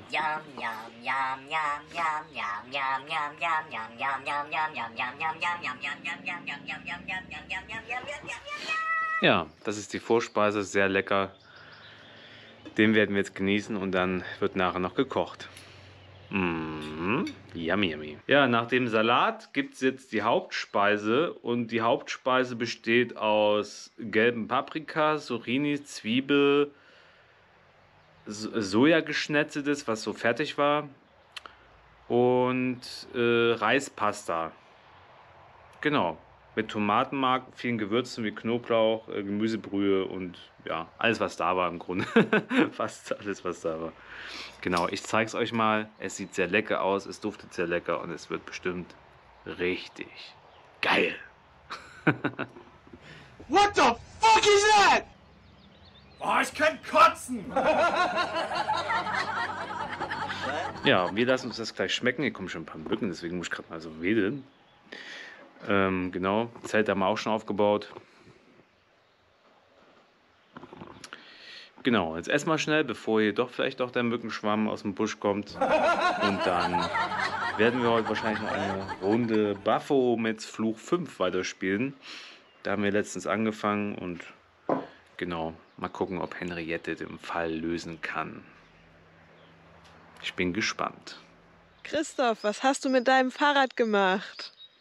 Ja, ich Das Speichendrama geht weiter, aber wie gesagt, jetzt bin ich ja mit genug Speichen ausgerüstet und wahrscheinlich sind einfach ein paar ältere Speichen nochmal gebrochen, die noch nie ausgetauscht wurden. Ja, und die tausche ich jetzt aus. Ich und Henriette haben hier gerade zusammen das Hinterrad abgebaut und ich muss ja auch wissen, wie das geht. Wenn ich mal irgendwo nirgendwo bin, muss ich auch selber reparieren können. Ja, jetzt haben wir das gemacht und jetzt mache ich noch das Felgenband aus dem Rad ab. Und nachdem ich das Felgenband abgemacht habe, tausche ich die Speichen aus. Dann versuche ich das Ganze festzuziehen und das Rad so weit wie es geht zu zentrieren, also dass keine Acht und keine Unwucht drin ist. Ja, und dann geht es heute weiter mit einem reparierten Hinterrad. Yay! Das ist ein bisschen ungewohnt. Ich hoffe halt immer, dass der Reifenheber nicht zerbricht. Ja, wir haben die Speichen gewechselt, ich und Henriette, erfolgreich. Haben da ein bisschen was dazugelernt, was auch Sinn der Sache war. Und jetzt ist der letzte Step, den Reifenmantel wieder drauf zu bekommen. Und der ist nicht so einfach, muss ich jetzt mal sagen. Also ich mache das zum ersten Mal jetzt, den Reifenmantel wieder aufsetzen auf die Felge. Und der Schritt, der hat es noch mal ein bisschen in sich, wenn man das noch nie gemacht hat. Aber man lernt das mit der Zeit und bekommt es dann irgendwie hin. YouTube-Videos sind auch noch mal ganz wichtig an der Stelle. Genau, der wird jetzt wieder bereift und dann geht es wieder aufs Fahrrad damit und Luft drauf und dann nochmal die Speichen nachziehen mit dem Speichenspanner und dann geht es weiter.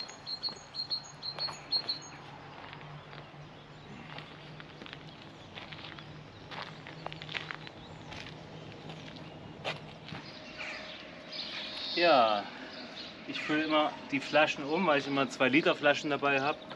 Und 2 Liter Flaschen gibt es auch nicht überall, vor allem nicht in den Skleps. Und ja, Henriette filmt mich jetzt mal hier, wie ich Wasser umfülle. Ja. Da muss man sich wirklich konzentrieren, um nichts zu verschütten. Denn Wasser ist wertvoll. Ne? Gerade gekauftes. So sieht schon mal aus. Klar.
Ja, wir haben heute gemütliche 40 Kilometer gemacht. Ich habe ja heute Morgen noch mein Fahrrad repariert, deswegen sind wir auch erst später losgefahren und haben uns hier an einen See niedergelassen. Wunderschön, waren gerade eben noch baden, haben noch ein paar Sachen gewaschen und ja, schließt gerade noch 2 Sachen an mein Solarpanel an.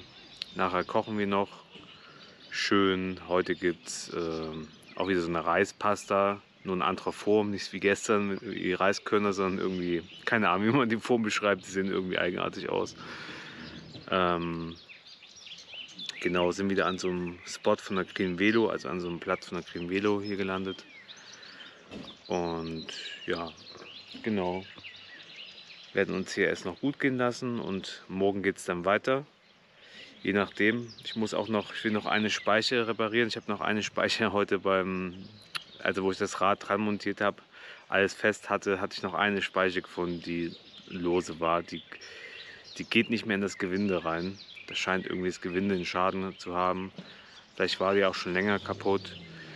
Und die will ich noch reparieren und das mache ich wahrscheinlich morgen oder morgen früh oder vielleicht sogar noch heute, aber ich weiß es noch nicht. Ich will mich da jetzt noch nicht festlegen.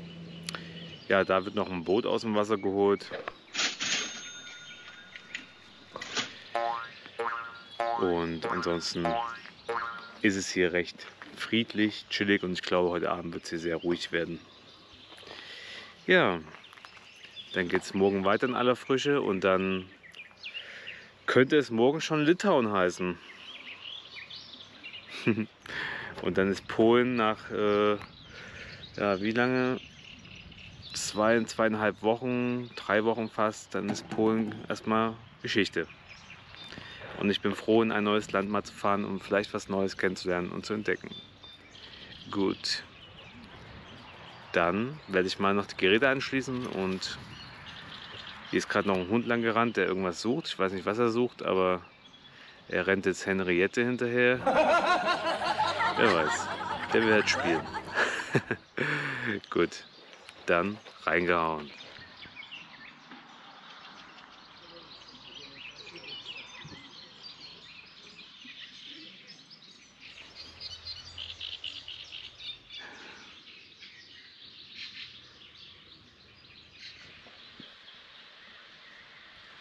Hey ho, what's going on there?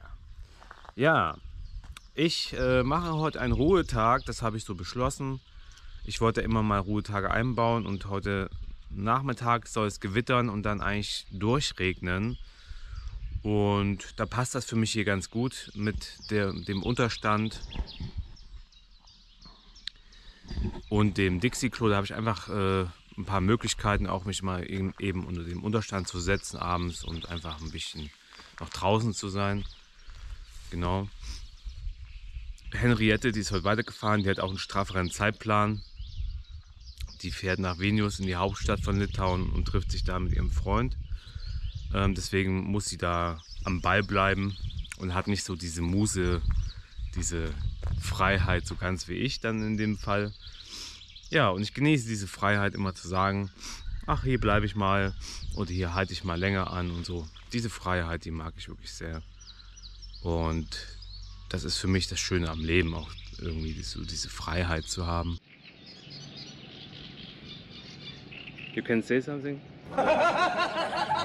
Bardzo mi przyjemnie, że poznałem tutaj kolegę z Niemiec, jak raz w pracy i bardzo mi jest naprawdę przyjemnie. Jeszcze raz bardzo dziękuję, że obcokrajowiec porozmawiał ze mną o sprawie lasów państwowych i turystyki w Polsce. Super.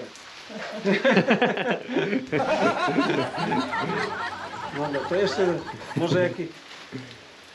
Vielleicht hast du noch mehr Fotos von Strählen oder vielleicht hast du irgendwo eine Seite, wo du es registrierst oder es zeigt. Oder du weißt nicht, was du tust. Du teilst in den sozialen Medien etwas darüber.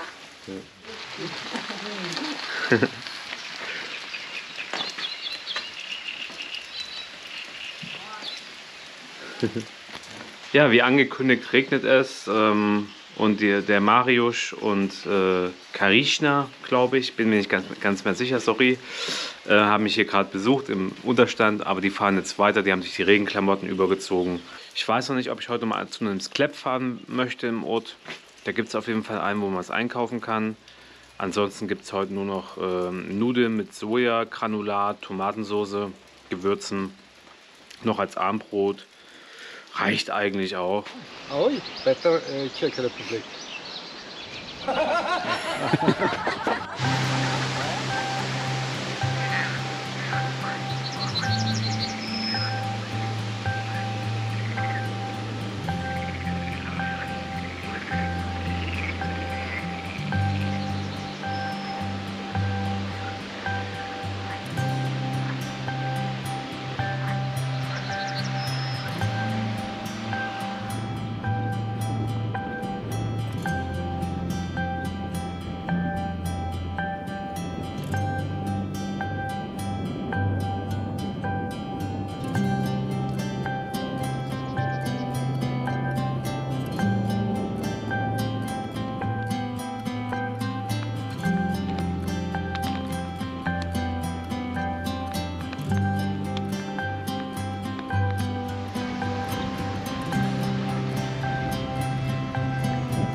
Ja, hier ist die Grenze zu Kaliningrad. Ich fahre gerade nach Litauen. Ist nicht mehr weit. Und dieser Wald ist die Grenze. Achtung, Achtung. Wer hier reingeht, wird erschossen. Kleiner Scherz.